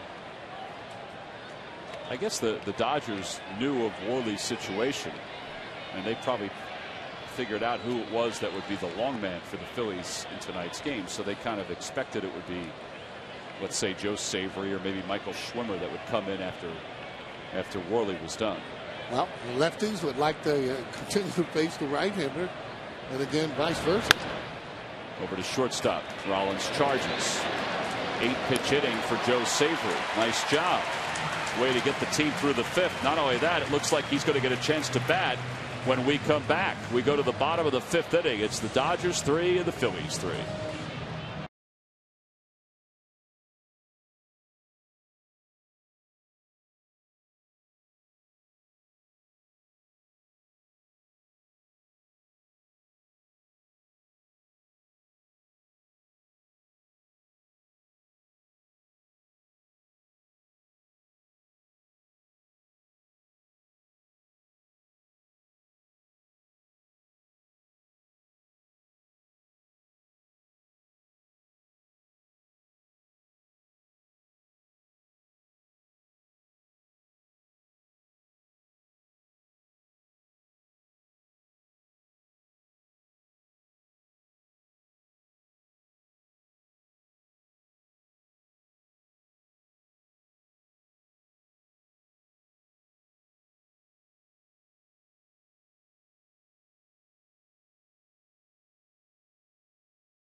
Phillies. It's a 3-3 game. A 2-run home run by Placido Polanco has pulled the Phillies even. And Joe Savory will lead it off for the Phillies. Savory, this will be his second at bat as a major leaguer. And now lefty on lefty. Well, he had an at bat in New York, or no, St. Louis, where he got a pretty good swing on Adam Wainwright. Now he has to face Clayton Kershaw. Even for a good hitting pitcher, this is a tough challenge. Yeah, Don Mattingly said that he actually faces all his pitchers, and he said that for sure Kershaw was tough to pick up. Well, again, he has that glove up there, but he's a little bit herky-jerky kind of when he's getting ready to throw the ball home. It's just not a smooth delivery.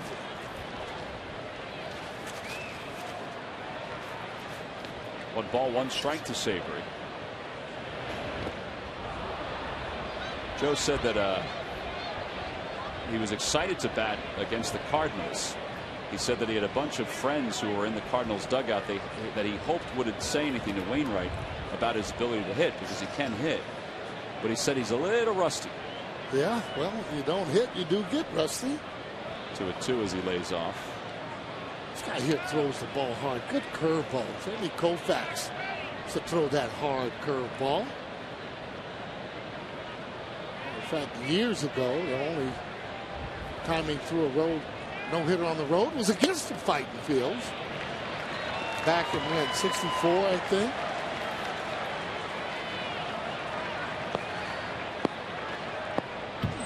Sandy would probably love to have his fastball. Here's the 3-2 pitch. Got him. Swing and a miss at a 94-mile-an-hour fastball.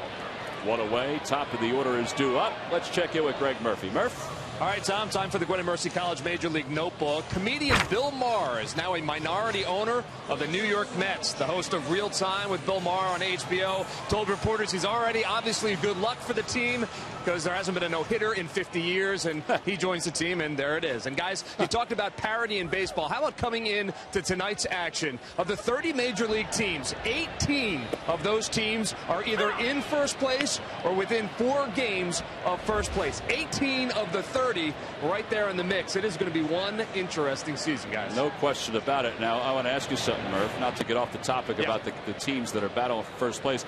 Is that family holding up the umbrella for you? I can't tell. What, behind me? Yeah. No, I think it was just for them. They're not really helping me out. Yeah, these guys right here. I thought that was going to be awful nice of them. But, Tom, you did make their day. I can tell you that. 1 ball and 2 strikes the count. All right, Murph, thank you very much. We appreciate that. Well, you know what? He's right about that. Makes for a great race, though. When, sure. You know, no one is just really taking off and running away with it. You have a lot of parity, especially in that National League East. Rollins lines one to the alley in left center field. That's going to get through and go all the way to the wall. Rollins will get to second. He's thinking about third. Here he goes. D. Gordon won't even make a throw. J-Roll with his second triple of the homestand.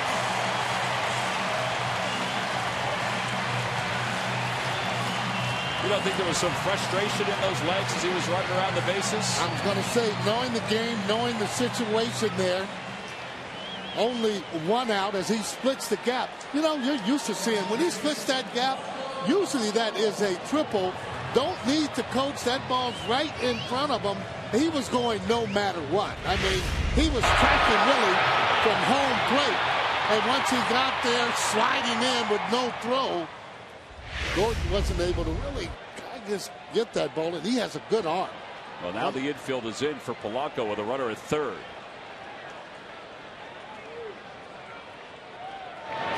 Kershaw delivers high. It's 1-0.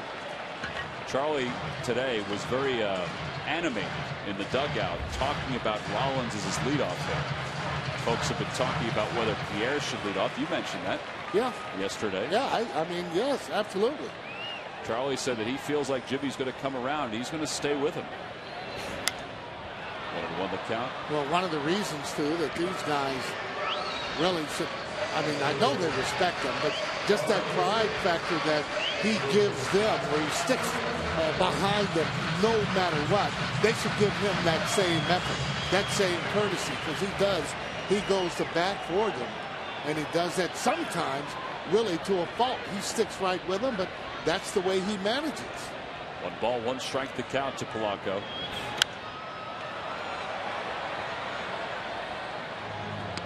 Here's Polanco's third inning home run. Got a cutter in or breaking ball, and guess who knew it right away as he jumped up a little bit. The pitcher, they could tell on sound. Well, for that home run and each one hit by the Phillies this season, one tree will be planted by the Pennsylvania Horticultural Society as part of Home Runs for Trees. For more information, visit Phillies.com/redgoesgreen. 1-2 the count to Polanco. A breaking ball inside, 2-2. Oh, to get this runner home from third, less than 2 outs. Yeah, those are the situations with the good pitchers. Some kind of way you got to be able to drive that runner in. You know, here you're hoping to stay up the middle, but when you have 2 strikes, you're just looking to hit that ball hard, wherever it's pitched.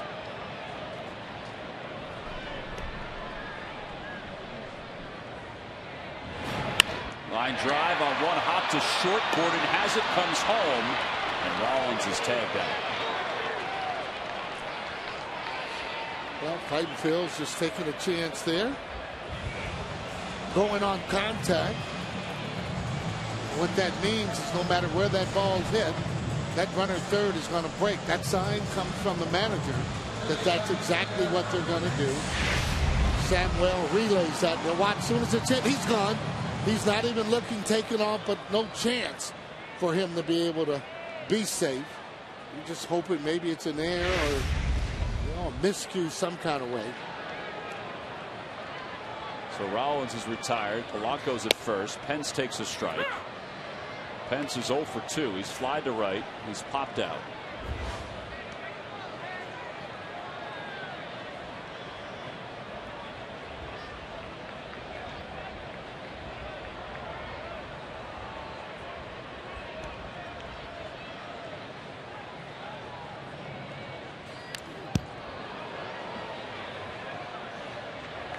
He had gotten a hold of that one. It might have gone into the second deck in front of Harry the Kings. He likes those high fastballs, and you're right if you can get on top of them. But the percentage of being able to drive that ball out of the ballpark consistently is just not there. That high fastball, and he's getting ready to get this curveball right now. Spinner to the right. Kershaw fields it, flips over to first in time. And the Phillies, although they threatened with 1 out, do not score. 1-3 on the putout. We've played 5. It's still Bills 3, Dodgers 3.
But if you need him in a pinch, Carlos has delivered at the plate for the Phillies in so many ways this season.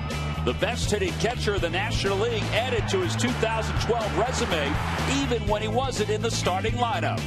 You can try and run him over, but nothing should keep Chooch from his first All-Star appearance. And it's brought to you by Independence Blue Cross. Now more than ever, we're here for you every step of the way. Oh, the fanatic doing the Lady Gaga impersonation and brought a friend with him. The friend decided to dress up like an umpire, then become part of the act. Oh, boy. Yellow shirt, mask, and a rose.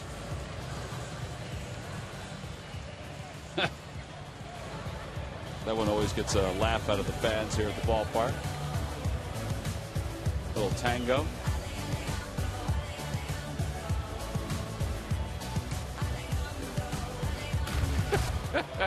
And then roses for everyone. Well, not everyone.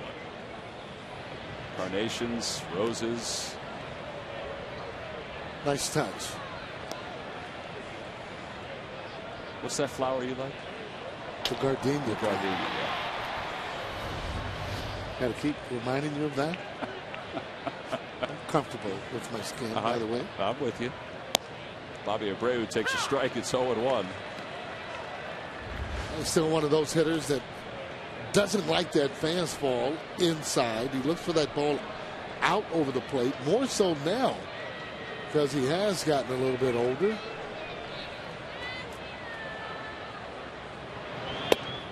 Ooh, good pitch. Had a little cut on it. It's no balls and 2 strikes.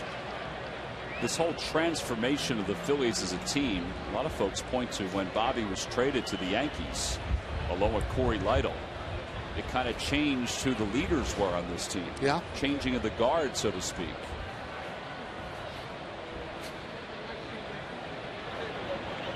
Bobby statistically had a very good career here in Philadelphia.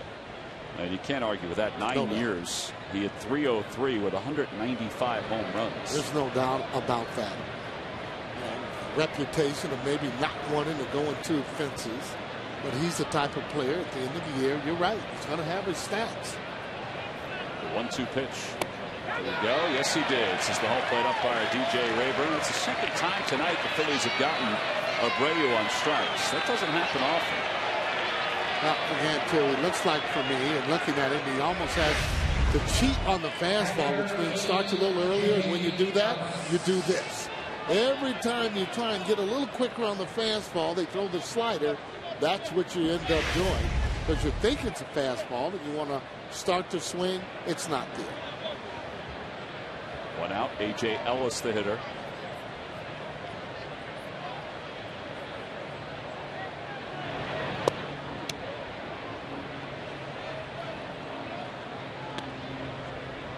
Ellis is 0 for 2. He struck out. He's also popped out.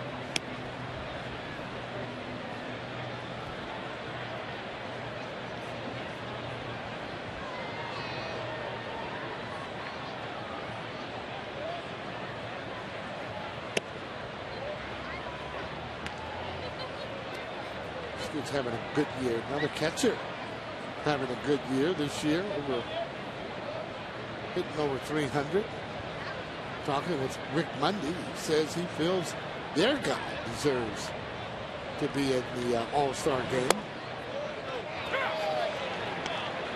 Well, he deserves consideration, I guess. It's just so hard with Ruiz, Molina, and Lucroy, and then you don't forget Buster Posey. Yeah. Well, you're right, and those are going to be fan favorites.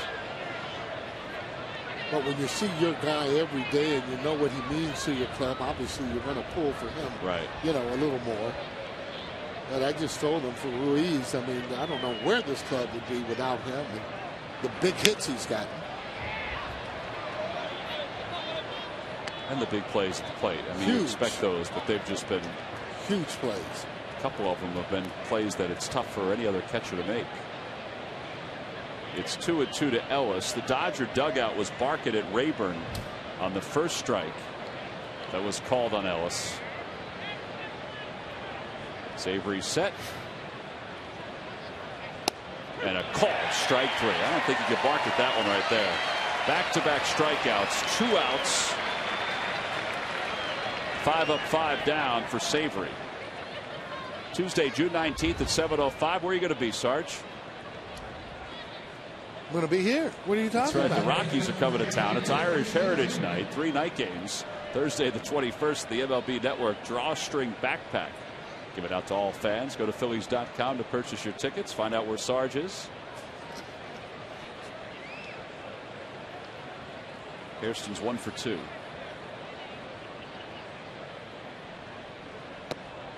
And it's 1-0. Were you more excited draft day for you or for Gary, for Junior? To be quite honest, I mean, I was really happy for him. I was really excited for me. And the difference is, again, I was the number 1, and he was, drafted. What do they have, that draft and follow? But to see him in the major leagues and to get hits and to play the way he did, I actually saw him get a hit in the All-Star game, is something that I'll never forget. Households all over the country tonight, at least some of them, are having pizza and soda and celebrations for their kids being #1 picks. Must be an unbelievable feeling. Oh gosh, it is. That ball is rocketing. Look out. 2-2. And a lot of the homes, I mean, let's face it, with all the different media coverage of today, they're anticipating it. In the same where you're awful glad that happens. I'm sure that there's some disappointment for kids that are out there that didn't get drafted, but really don't give up on your dream, because there's been a lot of scouts out there that have been wrong, evident of some of the draft choices that they picked #1.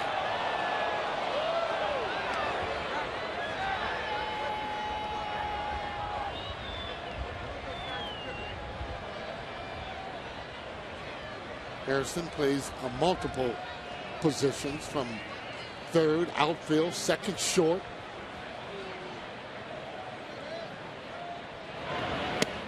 And a called strike 3. He thought it was a ball, and Joe Savory, for the first time in his career, has just struck out the side. 1, 2, 3 go the Dodgers here in the 6th. This is strikeout #1. He got Abreu swinging. Strikeout #2. What do you think? On the outside corner. And then how about this one? Same pitch that Victorino was called out on.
To you by Chevrolet. See your local Chevy dealer or visit ChevyDealer.com. By AT&T, rethink possible.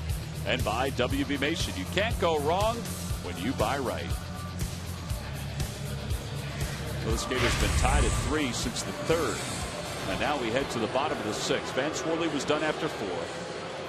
He had a rough couple of innings just as he was trying to knock off the rust and then settled in. Now we move to the bottom of the 6th. A.J. Ellis, DJ Rayburn is still hearing it from the Dodger dugout. It's not Don Mattingly that he's hearing it from. I think it's Trey Hillman, the bench coach, who he's hearing it from. A little pause in the action because there's still some time left in the break. Did he kick someone out? I don't think he did. Now he's going to. Usually that's why they wait, because he must have thrown somebody out. He's and then they wait the until they leave, and Mattingly coming out to get his money's worth. And now Don Mattingly's out of the game. Well, so DJ Rayburn threw somebody out of the ball game. Somebody was barking from the dugout. It wasn't Mattingly, although Mattingly was saying something. So now Mattingly's been ejected from the game. I'll tell you, I thought the pitch to Victorino was more of a questionable pitch than the ones in those innings. Yeah, good point. Good point on that.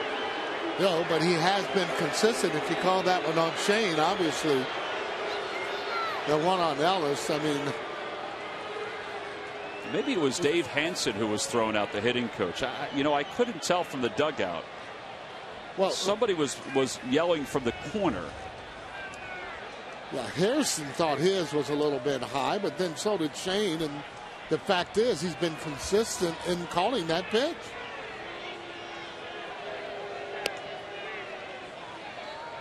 Don is still being fired up. Let's take a listen in real quick, see if you can hear anything.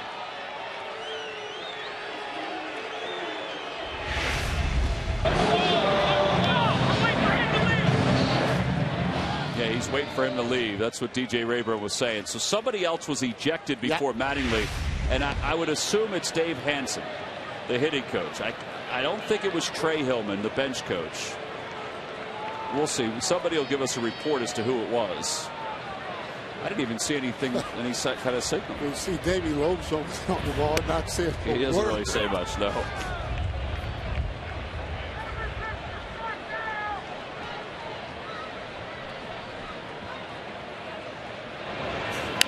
Ruiz hits it foul. It's 0-2.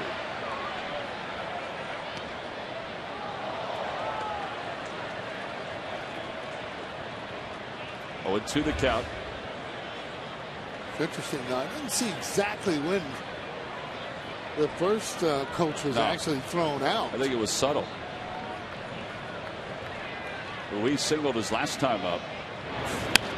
It's that one sharply, but it's flagged out on one hop by Gordon. Ooh, he throws wide, but Carlos wasn't toward the bag just yet. That's the trouble that D. Gordon's been having, going to his left on the ground ball. A lot of times not able to set his feet. That appeared to be okay, but that's that ball that he has been throwing away. You see, he was giving the signal of kind of a screwball. A lot of shortstops have that, where it's kind of a screwball. Throwing over first base. Yeah. Well, they have their body going one way, and they're actually kind of like spinning it. So I guess it will actually go that way. We've seen J-Ro throw that ball kind of where he throws across his body or running across and throws it pretty accurately on first base. 1 ball, 1 strike to count to Victorino. And the main thing is to be able to get it over there where that first baseman can handle it.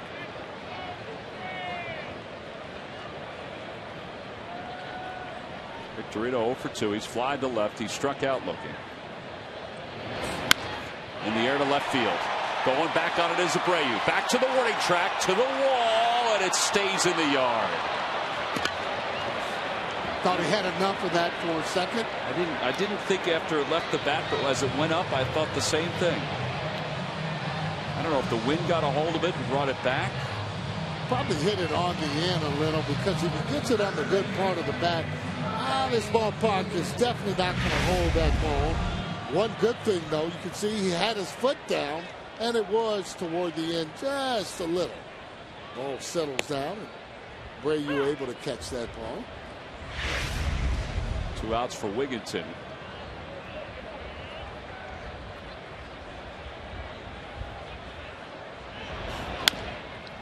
To the left side. Comfortable hop for Kennedy, and it turns out to be a comfortable inning for Clayton Kershaw. 1, 2, 3 go the Phils. We've completed 6. We move to the 7th here in Philadelphia.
Dodgers jumped out 3-0. Though that's going to be tough with Clayton Kershaw. And then the Phillies threw a 3 spot up there. See the way the Dodgers got their runs. Kershaw is still in the game. Placido Polanco tied it with a 2-run home run. Vance Worley back off the DL. Gave 4 innings tonight. He had to leave after 80 pitches. And Joe Savory's done terrific job since he's been in there.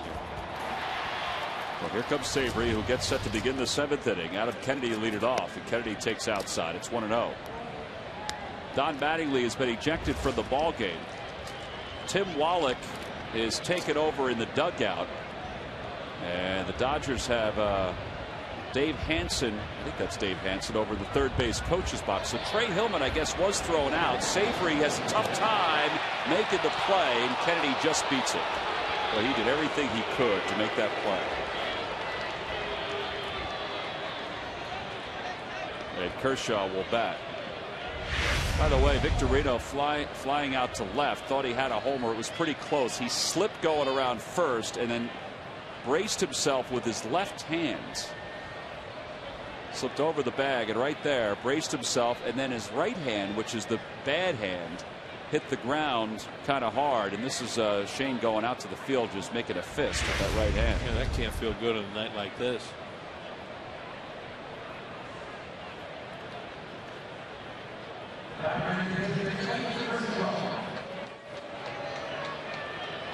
Well, now a base runner for Kershaw, who will sacrifice. Anyway, we showed you Dave Hansen in the third base coach's box. Tim Wallach in the dugout. We mentioned that we thought either Trey Hillman or Dave Hansen were ejected before Mattingly, and it was Trey Hillman, we'll assume, that was ejected, the Dodgers bench coach. And then Mattingly was thrown out. There's Tim Wallach, former Expo.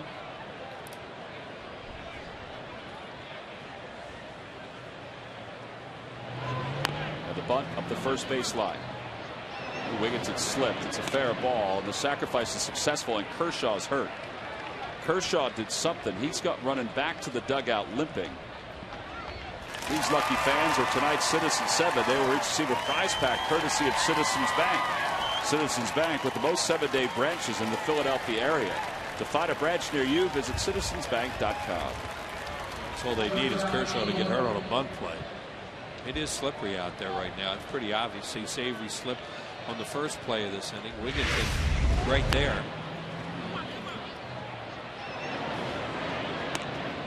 Oh, little hitch in his giddy up right there at the end.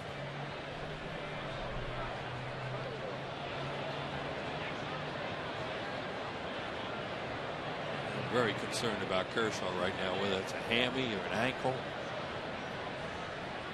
cramp. Looks like he didn't want to leave the game. A strike to D. Gordon. It's 0-1. See Tim Wallach down there. Phillies had so many battles with Wallach, but he's part of their history. And Steve Carlton going for his 3,000th strikeout one night, and he needed 3. He got 1, 2, and Wallach was the third guy. Got him. Wallach was a good player. You bet he was a good player, and on those really good Montreal teams.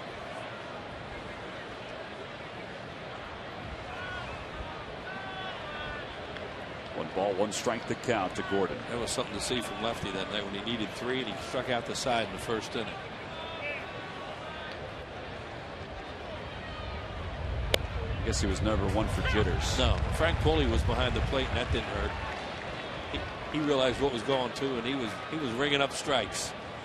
Wallach thought the pitch was inside to him on the strikeout. He started the first, and Frank called him back. Now you're done. Yeah, Wallach does look like he has the lineup card, so I guess it's what we assume, that Hillman was ejected first, and then Don Mattingly. Trey Hillman, the bench coach, guy that we got to know. We used to call it Dream Week. Now it's Fantasy Camp. Trey was a member of our staff down there for a number of years. Good guy, good baseball man. 2-2 the count to Gordon.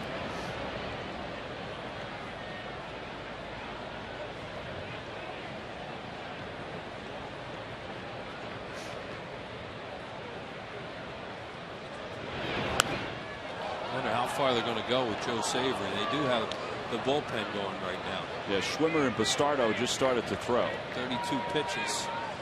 That's a lot for a guy that hasn't pitched a whole lot. There's Schwimmer, the right-hander, Bastardo, the left-hander.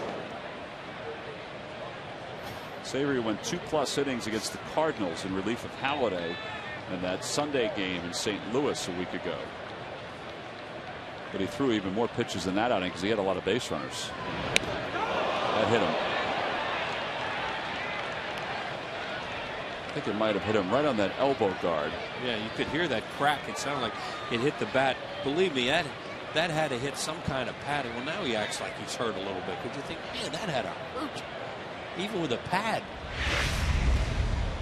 There he is, has the elbow pad, as Tom said. Yeah, it hit right off it because that made that kind of sound that it didn't hit skin.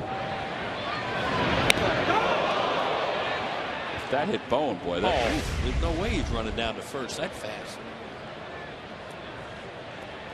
Well, they've just officially announced that Trey Hillman was indeed ejected before Don Mattingly. Well, Davey's laughing, so I guess everything's all right with D. Gordon. First and second. Herrera is the batter. Charlie Emanuel is going to make a double switch. Yeah, Davey's saying that used to happen to me all the time, and I don't have any padding. Ty Wigginton is going to leave the field. Wigginton made the last out for the Phillies. Hector Luna is going to come out to play first. So we've got a double switch going on for the Phils here at the top of the 7th inning with runners on first and second and 1 out. Savory's done a nice job despite the fact he'll leave with 2 base runners on. The 2 base runners are his responsibility. This is an AT&T call to the bullpen from Philadelphia.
That the Phillies have decided to bring Antonio Bastardo into the ball game.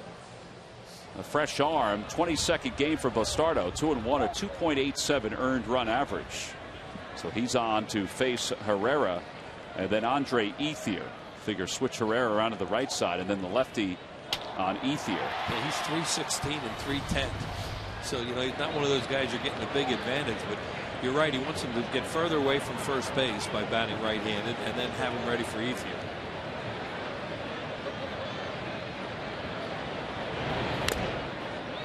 Part of that is if he hits a ground ball, they might still be able to turn a double play. Yeah, I mean, you know he's going to get down the line quickly from the left side, so that's one of the reasons to turn him around. And you look at his numbers. I mean, he hasn't been up here that long, but they're almost identical. He has 3 RBIs right-handed, 3 RBIs left-handed.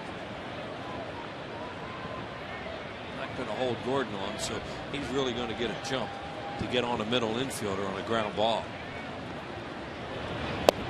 On the outside corner, 0-2. To make it even tougher to turn a double play right now, because Gordon will be right on the fielder, whoever it is, second or short. That's something to keep in mind, so you don't throw one away.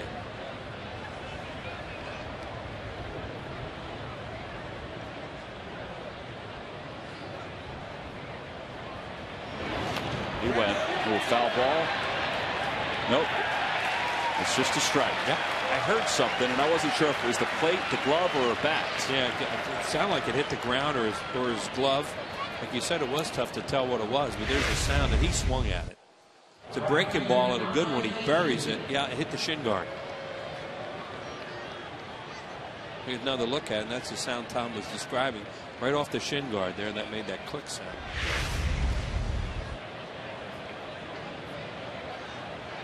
So now it's Ethier, the toughest hitter in the lineup for the Dodgers, who walked his first time up and has grounded out twice. He's their clutch hitter. Way upstairs, 1-0. I love Ruiz's reaction on that. He looked at it at the start. I said, really? Like he just looked at him as if to say, really? What was that?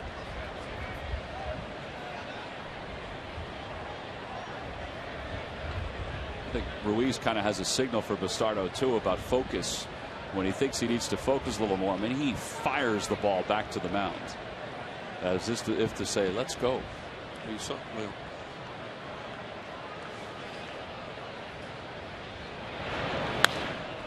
Popped him up. Polanco into foul territory. Following the wind, makes the catch. That wasn't an easy play. Ball kind of ate him up at the end, but the National League's reigning Gold Glove third baseman puts him away for the final out. So the Phils work out of this jam here in the seventh. Placido Polanco, he had it all away, didn't he? Time to stretch.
Time now for the Dodge Stuff the Fans Trivia Quiz answer. All right, Wheels, you've had time to collect your text messages and sit and think. Who did the Phillies take in the second round of the 65 MLB draft and eventually trade to the Dodgers for Tommy Hutton in 71? I have no idea. Played for the Royals, too, I think. You think? That's pretty sure he did. That was really. Oh, Larry Heisel? Yeah. That's right. They did trade Larry Heisel. John Abreu leads it off. Log back on to Phillies.com to find out if you're a winner of the Phillies prize. I was going over there in my mind, and I said Larry Heisel. I said, no, they traded him to Milwaukee. And it was for Tommy Hutton, right? Don Money went to Milwaukee. Those were the two Phillies phenoms of the day, Don Money and Larry Heisel. I didn't even look at the numbers. Did Larry play in the big leagues for the Phillies for an extended period of time? Oh, yeah. Not extended, but he did play here, yes. He was a heck of a prospect. Just didn't work out for him. 1-1 the count to Mayberry. 2-1. He and Don Money played the AAA baseball in San Diego. And the Phillies had their team out there. So a 3-3 game here at the bottom of the 7th. How about Joe Savory, what he did tonight? That was pretty good. If they win this game tonight, Joe Savory's a huge part of it. He calmed it down right in those middle innings when he needed to do it.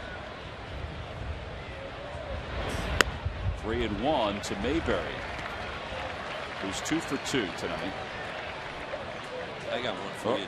Wait a minute, never mind. E5, never mind. He's 1 for 2. How about that? We were talking to him about that tonight. Rick was the first overall selection in the first draft. Over to third. Kennedy another chance. And he throws him out. He was playing for Arizona State at the time. He was talking about he was in the College World Series. His coach came and told him he had been drafted #1 overall, and he said, a little overwhelming. What a good player he was. I was to say, he had a great career. Yeah, Rick was a good man, too, and a great broadcaster. A's, Cubs, Dodgers. It's a big home rate, 3 home runs in a game against the Phillies at the Vet one night. Freddie Galvis is 1 for 2. All right, June 4th, 1964.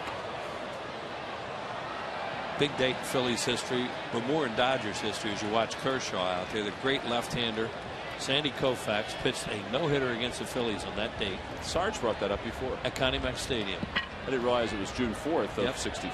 And Frank Howard hit a 3-run home run off Chris Short. I ran the box score tonight to check it out. But there's a really neat ending to that game. And I hope he's listening. If he's not, he'll be here in a few weeks. Pinch hitter in the 9th inning with 2 outs and nobody on base. Robert Paul Wine went to 0-2. Fouled a ball off the home plate umpire. Felled him. Galvis has his 2nd hit of the night. And they were trying to get the poor guy up, and Rhino was standing there saying, take your time, because he knew it was going to happen. The umpire got up. Wino struck out. It was a no-hitter for Sandy Koufax. They had 1 base runner in that game. Richie Allen walked and then was caught stealing, so Koufax faced the minimum, but it was not a perfect game. He was a phenomenal talent for a short period of time. The best for a short period of time. He was amazing. Watch him and Drysdale together. They were something. Well, now Hector Luna with 1 out here in the bottom of the 7th. Ronald Belisario is warming in the pen for the Dodgers. And a strike to Luna, a .333 hitter. Luna just said, wow. Yeah, that pitch is high. And there's been, both sides have not been happy. Yeah, I think it began early in the game with Worley on the hill. With the 2 walks. I mean, there were some close pitches, and even the 2 calls at second base.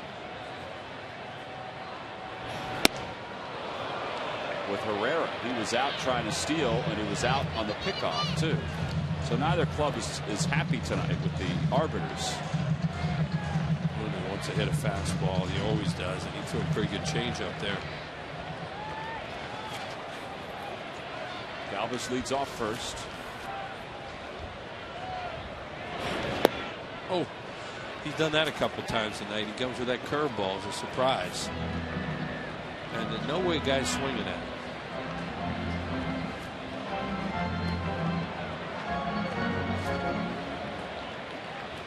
He throws you that with 2 strikes. The hitter just basically takes it and hopes it's a ball.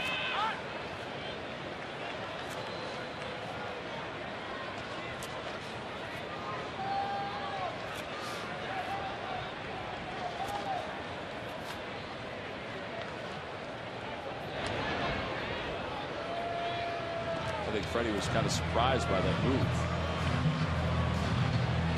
Well, he has a good move. It doesn't look like it's real effective until all of a sudden it's on top of you. It must really be deceptive because he has 3 pickoffs. Plays with that real high stretch all the time. And then he's very quick to the plate for a big guy.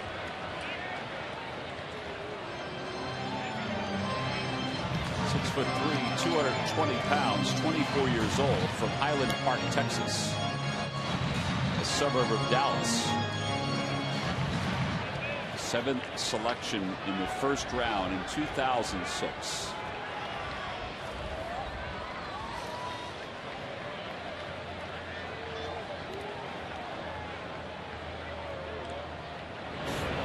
Oh, there it was.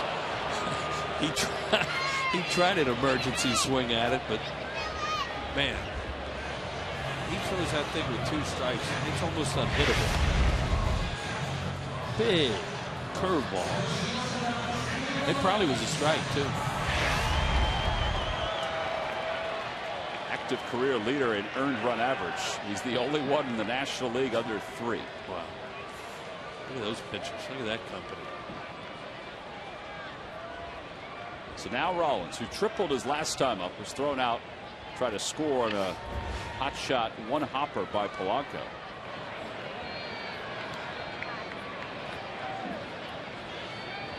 Jimmy did a really good job stretching that double into a triple. Then they obviously went on contact on that play. Not, you know, figuring that's their best bet as opposed to trying to get a 2-out hit. Happened to be a bullet right at D. Gordon. You know, if that ball's hit left or right, they're going to get the run out of it by going on contact. But when it's hit right at a guy, it's like one of those, oh, why'd you go there? Well, you just go on contact. Trying to steal a run.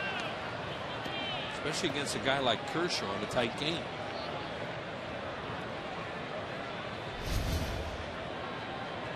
Pitches per inning for Kershaw, an easy 6th. This will be the 15th pitch of the 7th. It'll be number 100 once he throws it. Turned out to be a pretty fun game tonight. It didn't start out that way. Dodgers getting that quick 3-0 lead, but there's a lot going on in this.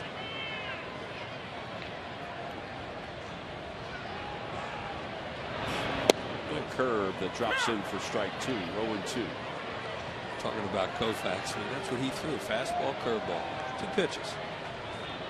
Mid-90s fastball, great movement, and then that big over-the-top hook like that.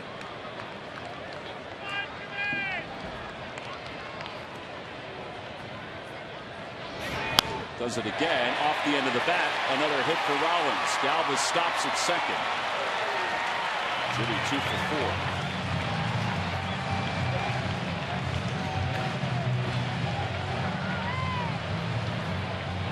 Polanco has a 2-run home run tonight. He also hit the ball right on the nose last time. And Jimmy hit it off the end of the bat a little bit and floats it into left field for that base hit.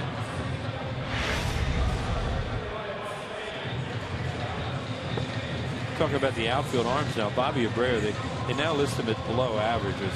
You know, of course, at one time he was above average. I think his last year or 2 with the Phillies, he was probably teetering toward average. Wouldn't you agree? Yeah. Andre Ethier is above average. And Herrera, they don't have a listing for him because he hasn't been around long enough. I think he's average from what I've read online. Average because he is a second baseman, they say, is his best position. First and second for Polanco.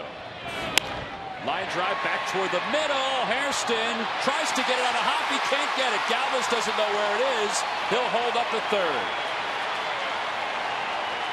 Juan Samuel was trying to get Galvis to go home, because he may have been able to score on that one if he had reacted quick enough. But he didn't know where it was. Well, and that's not his job either.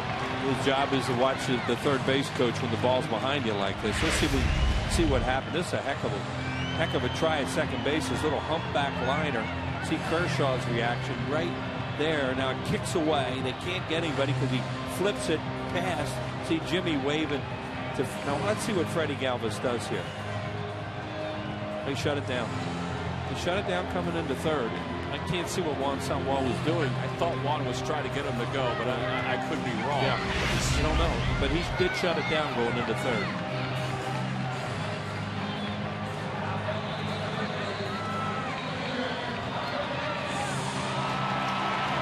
So all of a sudden the bases are loaded with 2 outs. And Hunter Pence, the hitter. He's 0 for 3. They're going to stay with a left-hander. Rick Honeycutt cannot talk to his pitcher. Pence just 2 hits in his last 30 or so at bats. In these opportunities, and he fouls the first one back. He got a pretty good pitch to hit. Watch Swan Samuel, the bottom of the screen. I think he was telling him to hold up and stop. Yep. I thought he was pointing to go. He did. He was telling him to stop. He told him to stop, and that's because at that point, the second baseman had that under control, and there's no way he could tell he was going to flip it way over there towards the shortstop area. 0-1 the count to Pence. Over to second base, not hit that hard. Hairston gobbles it up, and the Phillies leave him loaded here in the 7th inning. So they threaten, but do not score here in the 7th. We've completed 7. We move to the 8th. It's the Dodgers 3 and the Phillies 3.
McDonald's any size soft drink or sweet tea is just $1. Buy the Pennsylvania Lottery. Play the new instant game for the Pennsylvania Lottery. Black tie. Must be 18 years or older to play. Please play responsibly. By Thomas Jefferson University Hospital. Call 1-800-JEFF now for an appointment. And by Acura. Acura Advance. They're still happy. Well, if anything, they're warm tonight. Yeah. He's a happy guy. Although the one player is wearing a watch. Only Jose Contreras, I think I've seen out there with a watch. Juan Rivera to lead off the 8th inning. Although there is a baseball card in our office with Wheels in full uniform with a watch. Fantasy Camp Dream Week. It was my Babe Ruth picture that they found somewhere. Right. And it was a team. It was before the game. It was a team picture. Took it off. But you were on time for the photo. Oh, well, I was always on time. I couldn't wait to get there and play. You know what it was like when you were a kid. Yeah. Couldn't wait to play the game. Got some morning gloves there too. The A2000s. That went to the right.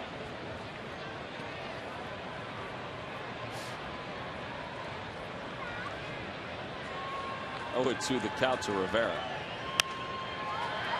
Back into the seats and out of play. It remains no balls and 2 strikes. By the way, Clearwater has defeated Palm Beach 15-2 tonight. We'll bring that up because Jim Thome had a pretty good night.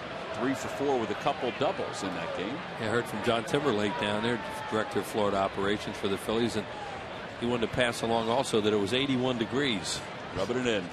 Michael Martinez played shortstop. He had a couple RBIs, 2 runs scored. He was 3 for 5. Swing and a miss. Second strikeout for Bastardo.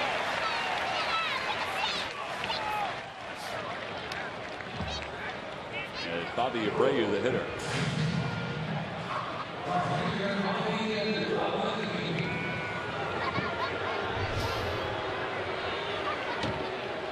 A lot of strikes from Antonio. The only ball he threw was that one.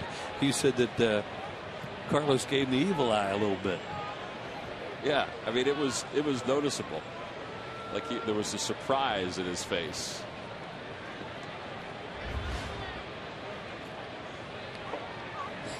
Abreu an RBI single his first time up. And a pitch high. 1 ball and no strikes.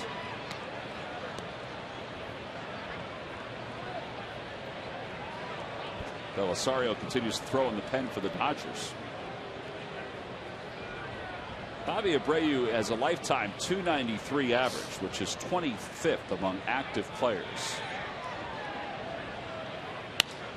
And he gets another base hit tonight. He's 2 for 4. A 1-out single. It's a nice piece of hitting there. Fastball away and hit it that way. Placido Polanco, on the other hand, has a 301 lifetime average. So he's 19th all time. So you have 2 of the top 25 active hitters, average-wise, in Major League Baseball playing tonight. The leader, of course, is Albert Pujols. I say, of course, because sometimes the way he struggled, you don't know, but he's a 325 hitter. As Alex Castellanos will pinch run for Bobby Abreu. There was a time when Bobby Abreu was playing for the Phillies, traded him to the Yankees, that some folks said, hey, watch, he could be a Hall of Famer. Yep. He could get 3,000 hits. He's putting up, his career numbers are going to be very good. Here's A.J. Ellis with 1 out. Oh. Hector Luna saves the throw. He may give Bastardo a look right now. Wow. How do you catch that? Talk about almost picking the first baseman off. Whoa. Good play.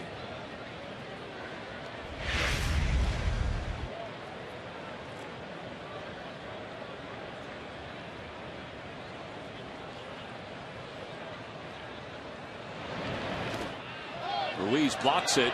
Castellanos heading to second. He's going to get there. Really good base running. So a wild pitch.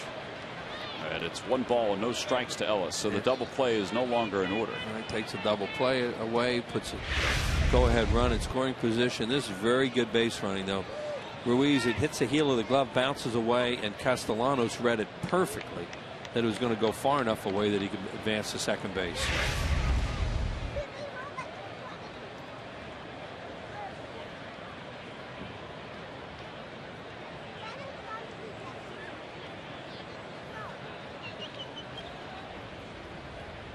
Guy's got an aggressive lead, boy. They better watch him. Down the right field line. Long run for everyone. It'll be out of play. 1 ball, 1 strike to How about Galvis? How far he came to get that, try to make that play. Yeah, he's not going to take anything for granted.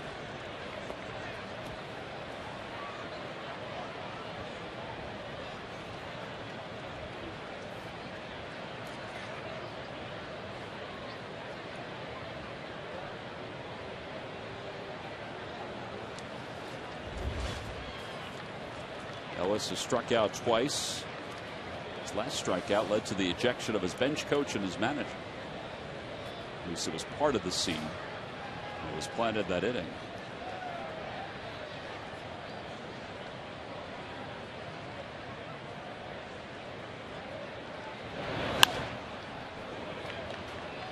So it's 1-2 now to Ellis.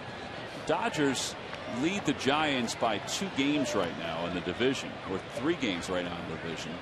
A loss tonight, and that lead would shrink even more. Giants are playing some better baseball. The Dodgers have been a little bit of a funk. They've been hurt by injuries just like almost every team in MLB, it seems like.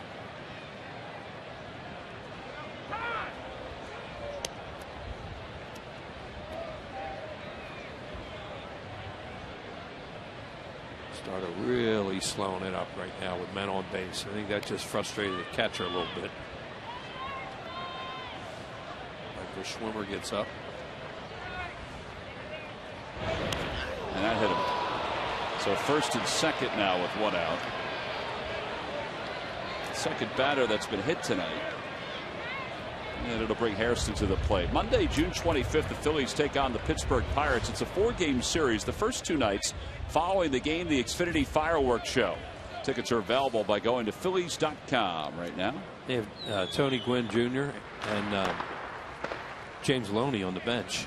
If you think about bringing a right-hander in, so I guess they want to go with this matchup, even though they're not crazy about having to pitch to Hairston either. And Matt Trainer is the backup catcher, in case you're wondering, because Ellis is walking off that pane over at first. Rich Doobie out to the mound to talk to Bastardo. He had shown some pretty good control.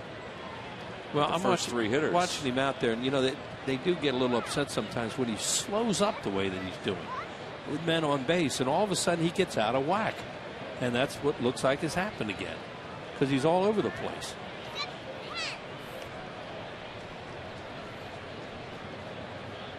So Doobie's back to the dugout. We mentioned the Major League Baseball draft, which is underway. There's the draft room here in Philadelphia. Marty Wolliver is in the center with that red tie, the glasses on. There's Marty. Good circle wheels. Thank you. Phillies have not drafted yet. They'll have 2 picks in the compensatory round between the first and second round, 40 and 54. Hairston tonight, 1 for 3. That ball is a towering shot deep to left field. Mayberry over toward the wall. The wind has got it, and it kicks it foul. Holy cow, that ball was fair by so much when it left the bat. Unbelievable how the wind blew that thing out of play. At first it looked like it had a chance to be a home run. Then you think, now remember Victorino's ball, the way that got knocked down. Look at the way the flags are going. Just straight out that way. And it took the ball towards the corner. Yeah, for a while there you thought, well, no home run. Oh, good and out. Nope, gone. Boy, those Hairston's like to swing at that first pitch, don't they? That's what Daddy taught him. I guess. Figure his dad probably said, hey guys, listen, if I could do it all over again, this is what I would do. If there's men in scoring position especially, get after it. Well, we saw Scott Hairston all week, last week with the Mets, swinging at first balls and driving them. And that's what Jerry tried to do there.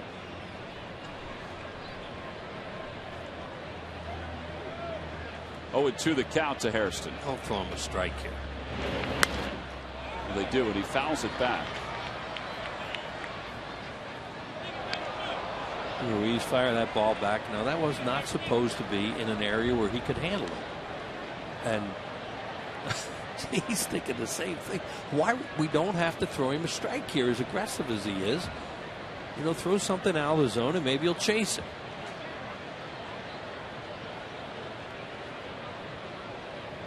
I think the out of the zone is going to come right here. At least it seems that way.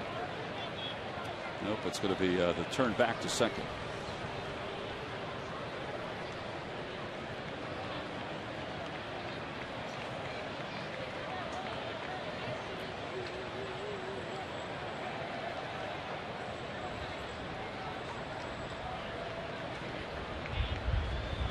Oh, and 2 the count. See the tempo right now? Yeah. It's just not good. I wonder why pitchers get into that kind of a rut.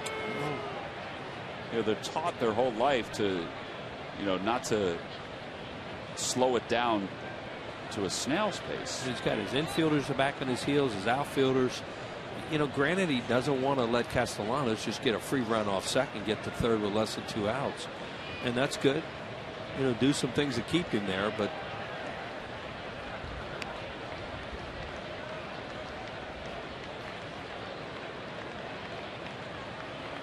no balls, 2 strikes the count to Hairston. Trips up on the bat a little bit. Stardo's ready. Swing and a miss. He got him. There you go. And that's what they knew they could do. And he almost got hurt by throwing a pitch in the strike zone with 2 strikes. Throw it out of the strike zone and see if he'll chase. Now it looks like Kennedy's going to be called back. Here it is. You know, they got around to throwing the slider here, and he has a good bite on that slider. 2 strikes, a hitter's defensive. This guy is very aggressive, and he's going to chase. Or he has a chance to.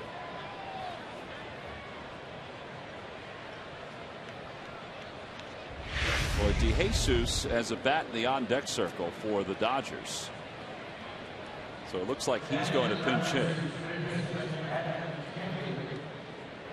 It's a familiar name in Phillies baseball history, Ivan DeJesus. El Pulpo. His dad was a good player. Yes, he was. And a good person.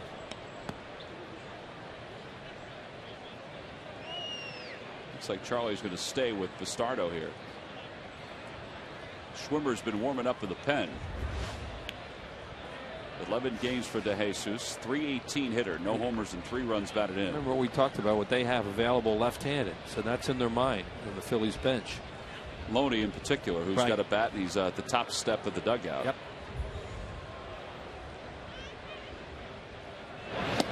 First pitch is low and in. It's 1-0. Now, you know, you don't want the guy to steal third, but it's not as big a deal now. So Bastardo really has to not forget about him, but forget about him. You know, don't let that. Here comes Carlos, probably going to tell him that. I think he might have been crossed up. Well, here we go. Dodgers with fathers who played in the majors. Scott Van Slyke is still on that. He's been sent down, but his dad Andy was a good one. Jerry Hairston Sr. is part of a 3-generation family. That includes Jerry Hairston Jr. and Scott Hairston. And we get and that Aaron Boone is in the building tonight to talk about 3 generations.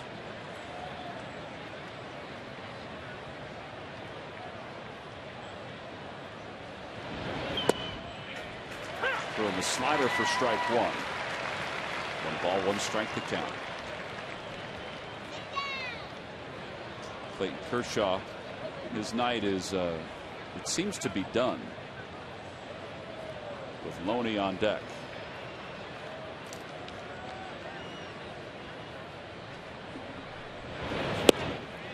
Just missed off the outside corner.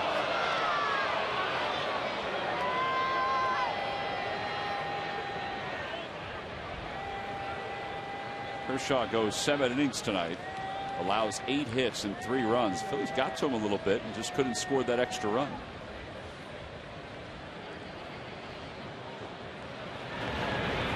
Ground ball left side. This is going to be a tough play. DeJesus runs well, bobbled by Polanco, and everybody is safe. And now the bases are loaded. Well, that may be the first error of the year for Polanco. It is the E5.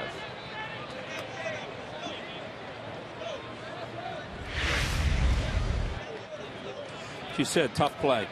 He didn't get out of the box real well there either. If he gloves it, he's going to throw him out pretty easy, really. Maybe hurt a little bit. Who knows? With Polanco, he's so good and so steady, you don't expect that. So James Loney will pinch hit here. In the top of the 8th inning, Loney, .248 hitter with 2 homers and 16 runs batted in. Castellanos is over at third. Ellis is at second. DeJesus at first. .205 against left-handed pitching. .264 right hand.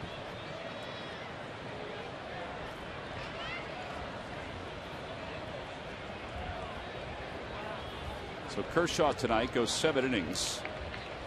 They'll turn it over to the bullpen for the Dodgers, which is down a few pitchers since the start of the year. Throws a ball. It's 1-0.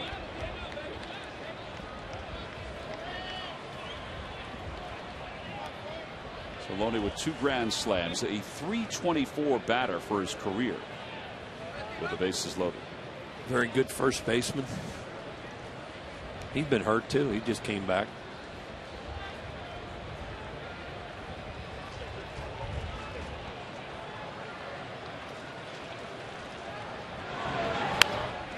Laid on a fastball, 1-1 the count. Helped him out there. That was out of the zone. Since the 8th of May, Loney in 25 games has hit .304.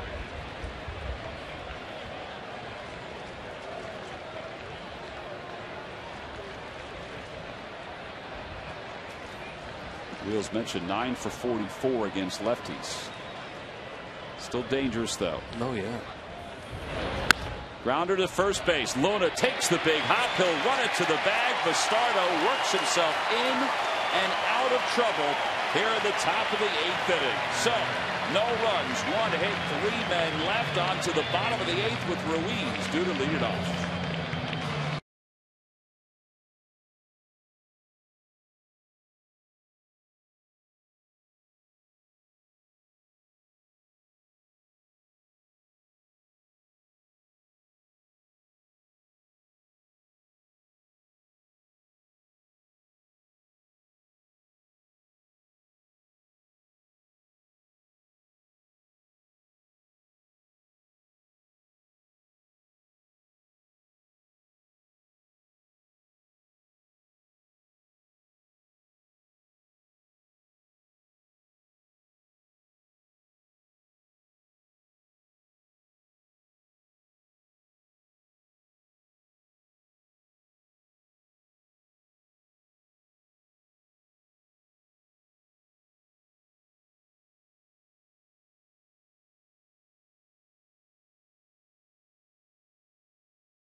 The Dodger bullpen. Let's take a look at our Liberty Mutual defensive plays of the game. Now it seems like Freddie Galvis makes one a game. Another great play to his left, smooth. And Hunter Pence, this was going to be trouble, it looked like. Men on base. D. Gordon hit a screamer out there after Kershaw just had a really tough at bat to walk. And he made that play. Liberty Mutual defensive plays of the game. Responsibility, what's your policy? DeJesus is the new third baseman. Castellanos is the new left fielder. And the new pitcher is right-hander Ronald Belisario. 15th game, no wins, no losses, a 1.35 earned run average. It's kind of an interesting bullpen for the Dodgers. Their closer, Javi Guerra, they put on the disabled list today. Closer for the Phillies, Jonathan Papelbon, is warming in the pen.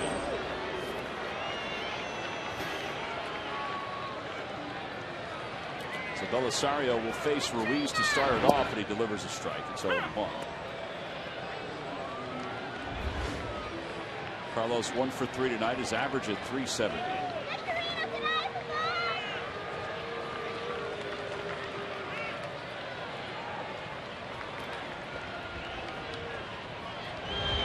Surprise you to see, because we've seen Belisario before that not many guys have at bats against him. Ruiz is 0 for 2.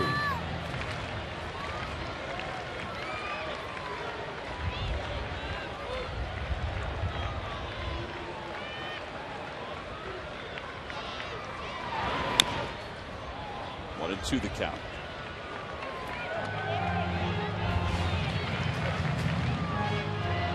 Handful of guys whose numbers have been staggeringly good from the 7th inning on, including Carlos, who is 11 for 32 lifetime against the Dodgers.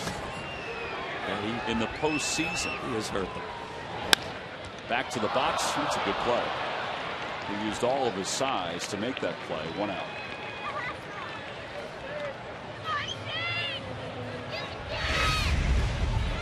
It's a big, tall, right-handed pitcher, Belisario. He's a sinker slider guy. A little bit of a high sinker there. And that was going to be second baseman was going to make the play if he hadn't, but he got it done easier. Now Victorino. See his numbers as a left-handed batter.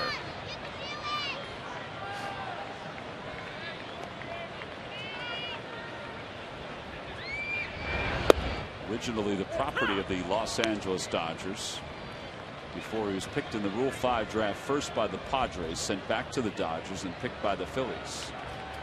The flags we showed a little while ago, that wind is really blowing it from right to left right now. It'd be tough to hit a home run to right or right center. That one's too right. Ethier's coming on and makes the sliding grab. Just hung up. So 2 outs here in the 8th. It'll bring Fontenot to the plate. Shane hits this ball really hard, but it hangs. Not a tough play at all for Ethier.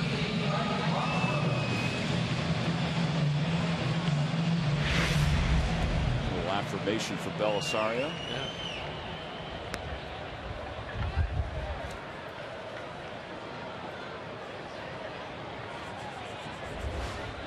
Fontenot 409 this year.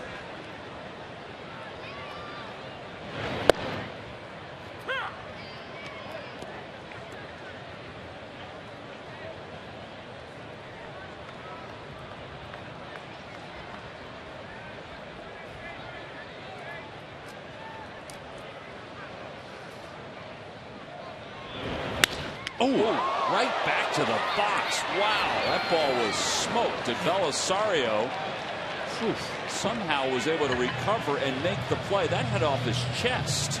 Really hear that thump. He just showed it hit off his arm. Take a look at it right here. Fontenot hits it hard, right on the screws. Off the, I guess, the bicep of Belisario. And he makes the play 1-3. See it again, hear it again. He reacted fine, and we go to the 9th.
In the greater Philadelphia chapter. The night features 2012 players and coaches autograph and photo booths, grab bags and games, silent and live auctions, alumni photo booth featuring Mike Schmidt and Greg Luzinski together. Numbers 3 and 4 in your lineup. Yes. Tickets go on sale Monday, June 11th at 9 a.m. by calling 215-463-1000. Talk about Charlie all those years knew who to just put Ryan Howard in the 4-hole every game. Well, Danny Ozark put Greg Luzinski in the 4-hole. Same thing. Well, here's Jonathan Papelbon to pitch the top of the 9th against the top of the order. D. Gordon, Herrera, and Andre Ethier. Those are the scheduled hitters. Yeah, closer in a tie game at home. Try to keep it right where it is and then win it in the bottom of the 9th.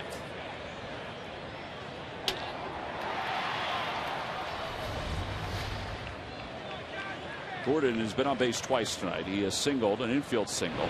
He's been hit by a pitch. And you have to play the corners up just for that reason. In case he may bunt. That's another close pitch, huh? I guess. Both ways tonight.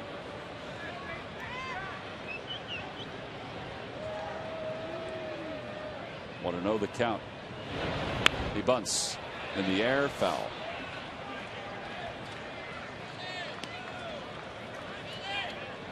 Well, this is the guy they want to get on base in this situation.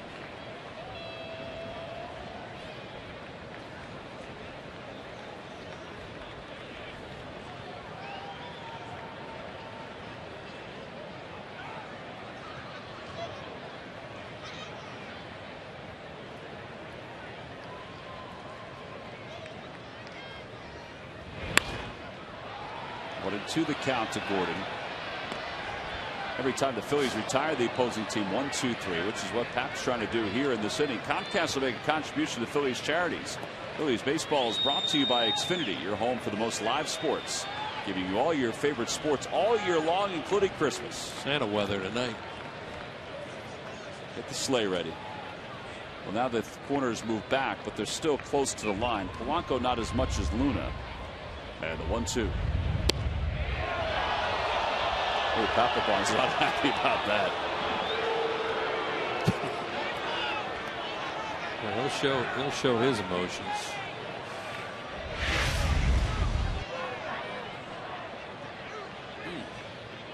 Inside a little bit, probably. So Carlos pull it back. Over there, they know it's not high and not low.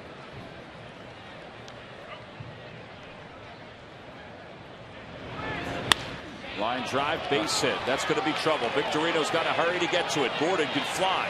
On his way to second. He's thinking about three. He's on his way to third. Galvis is thrown to third, not in time. A leadoff triple here in the ninth.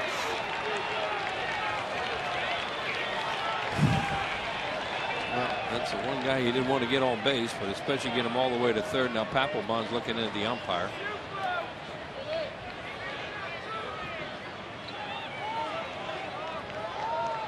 Boy, he can run. Oh, well, that was trouble. As soon as he hit that, he knew it was a triple.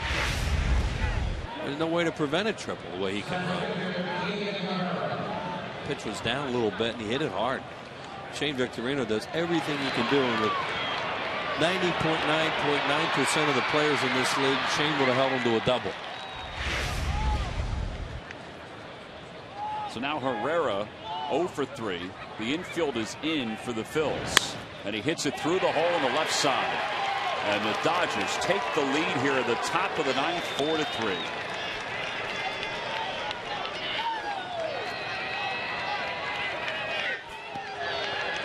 An RBI single.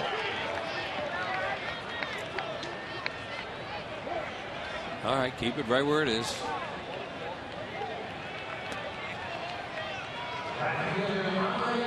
They close with Jensen now, right? That's who they've Jansen, Kenley Jansen. Yeah, that's who they've said. Yeah, looks like that's who's getting up out there. The former catcher, hard throwing right-hander, wearing the baseball number that everybody seeks, number 74. Yeah. There's Kenny Howell behind him, former Philly.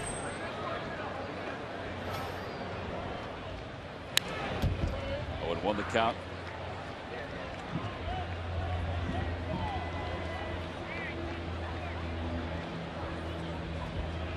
Ethier grounded out twice to second, popped out to third. What was at the time a big play. The Dodgers had first and second in the 7th. Then they had the bases loaded in the 8th. Didn't score in either inning. Now they've scored here in the 9th. Runner goes. Pitches lifted in the air. Shallow left. Long run for Rollins and Mayberry. Mayberry makes the call and he dropped it. Still got to play at second though. So 1 out.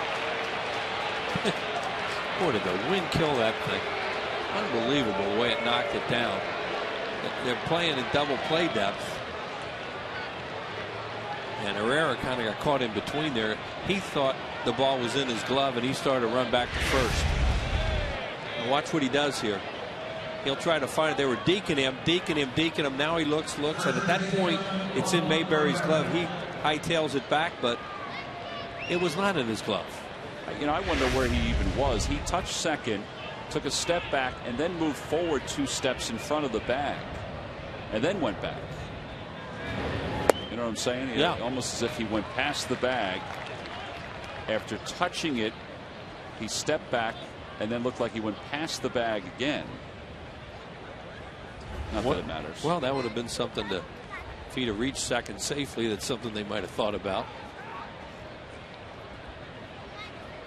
Here's Rivera.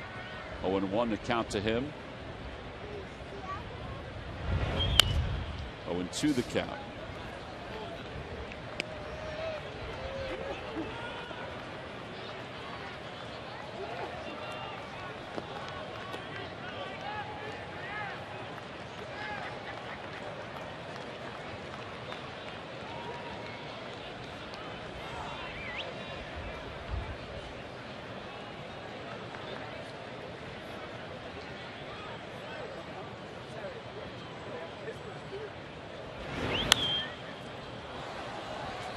Back in front of us in the Hall of Fame club, and it remains 0-2.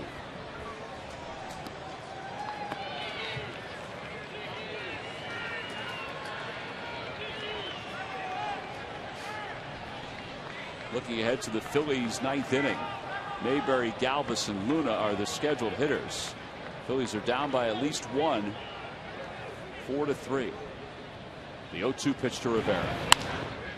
Foul ball again. Shows you how baseball just wear you out, leave you shaking your head. The inning begins with the corners in, worrying about D. Gordon bunting to get on first, and then maybe stealing second, something like that. And what's he do? He fouls him off, and then he winds up tripling to right center field. One thing you don't expect. For him to pull the ball. Yeah, exactly.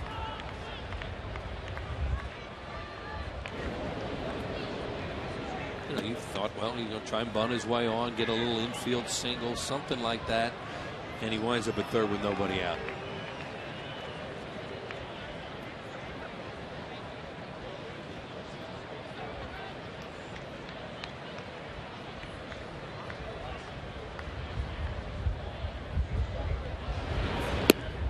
Check swing, they'll appeal. Nope, says Jim Wolf. So he's another one of those games with an offense. Scored in one inning tonight. Able to manage 8 hits and 3 runs. Opportunities, but not able to get anything in. See if they could turn that frown upside down in the bottom of the ninth right there. Runner goes. Swing and a miss. Ruiz's throw a little high. And Ethier is safe at second. So a stolen base. 2 outs though. And Castellanos will be the hitter. I think he struck him out on a split there. That's a tough pitch to throw on.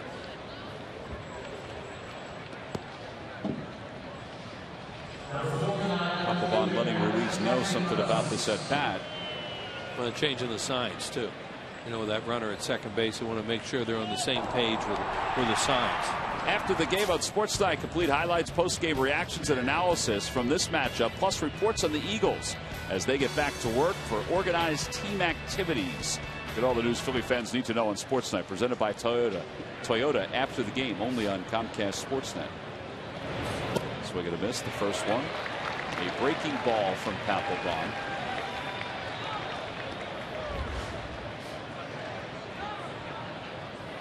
Fifth ball game for Castellanos. 2 hits in 5 at bats.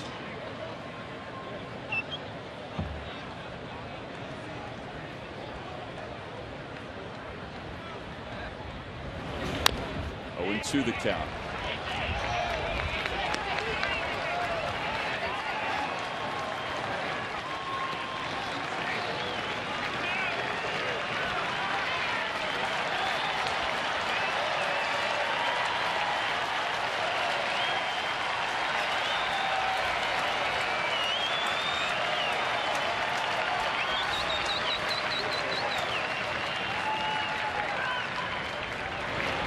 Got him. Just blew it right on by him at 92 miles an hour. Papelbon looking at DJ Rayburn as he's walking off the field.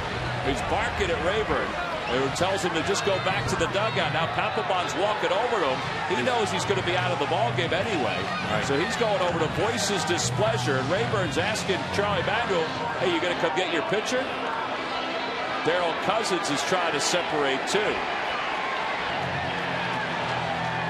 See that coming. He figured he's going to say his piece. There were a couple of close pitches that he wanted to be called strikes that weren't. The Dodgers take the lead onto the bottom of the ninth. The Phils with one last chance.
And tripled and then scored the go-ahead run for the Dodgers. So he let DJ Raber, the home plate umpire, know of his displeasure before he went back to the dugout. Now he'll sit and watch and hope that the Phils can erase this deficit and maybe pull out a bottom of the ninth victory here against Kenley Jansen, who's the new closer for the Dodgers. Although he has closed 6 games even before Guerra was put on the disabled list. 39 strikeouts in 25 2/3. So he is a strikeout pitcher.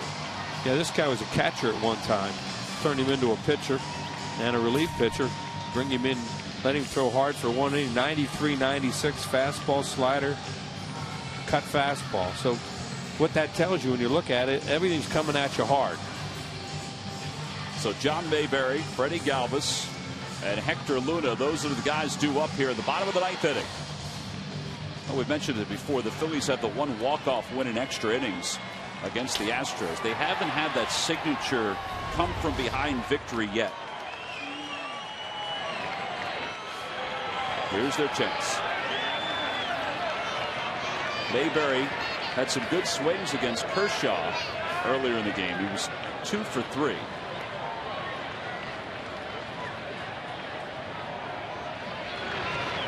Jansen delivers a strike, and it's 0-1. They're not guarding the line on either side, but they are playing no doubles in the outfield.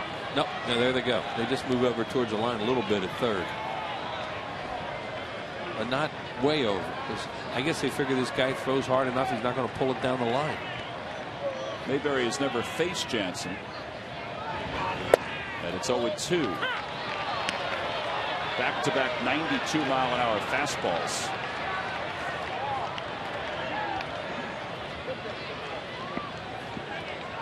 Hey, those must be his cut fastball.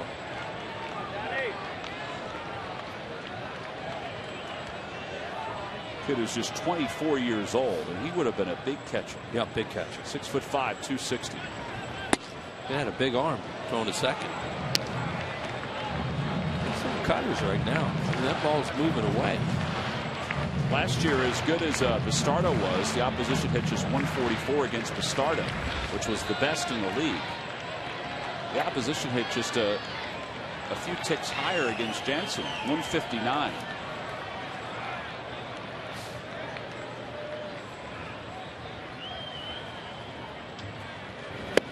And he struck out Mayberry, 1 away here in the ninth.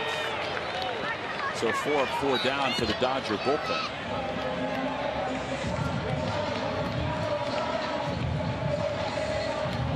Another fastball. We said everything's going to come at you hard. That looked like it was supposed to be another cutter, but away. That one got a lot of the plate, and he got away with it.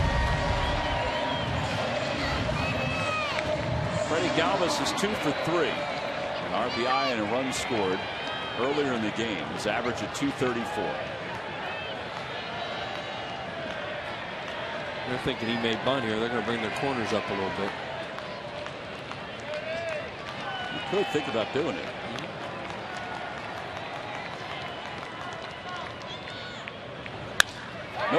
liner to center field and a diving play by Herrera.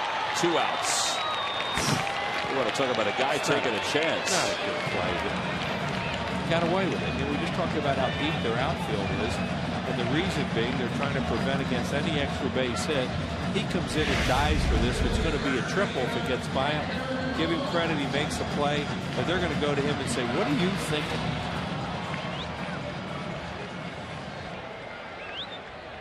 Sometimes it just works. So now the Phillies down to their final out.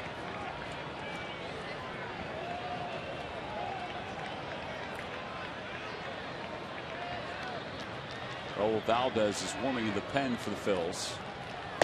And Luna, a swing and a miss at the first pitch.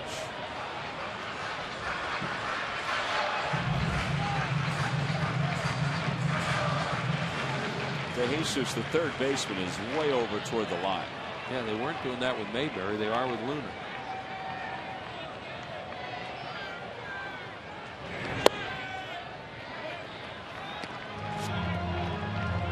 To get a base runner.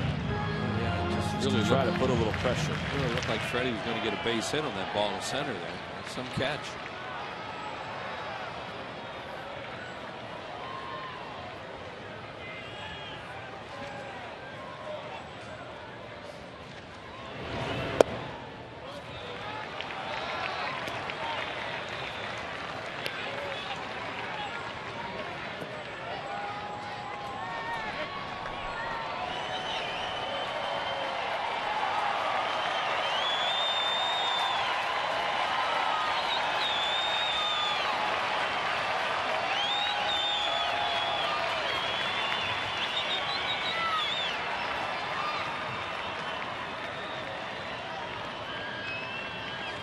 It's 2-1 to Hector Luna. 3-1. Jimmy Rollins has had some heroics against this team.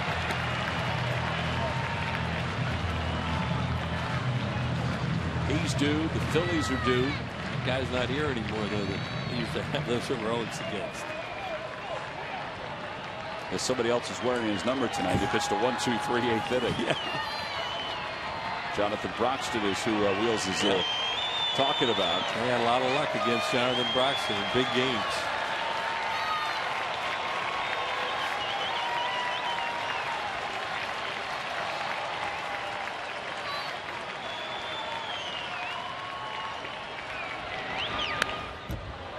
To the count. He had a strike to hit there. You think about how much you want to get him on, but wind blow too, the way that it is. It's hard to tell what it's doing anymore, except going hard from right to left. Will it help a ball in the air? It doesn't seem like it.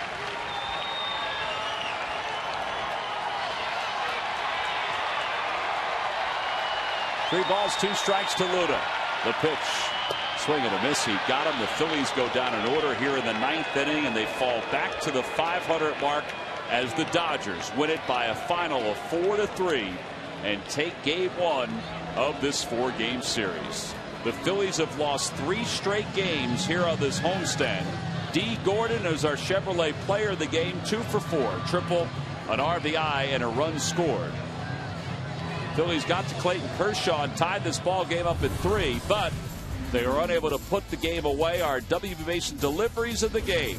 And here we go. We go to the 9th inning. The first one, D. Gordon.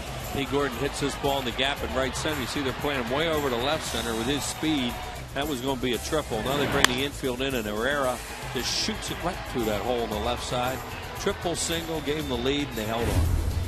So that is our WB Mason, or those are our WB Mason deliveries of the game here at Citizens Bank Park on a night when the Phils fans received the Cliff Lee bobble figurine. The Phils drop one to the Dodgers 4-3. We'll be back to talk a little bit more about it right after this.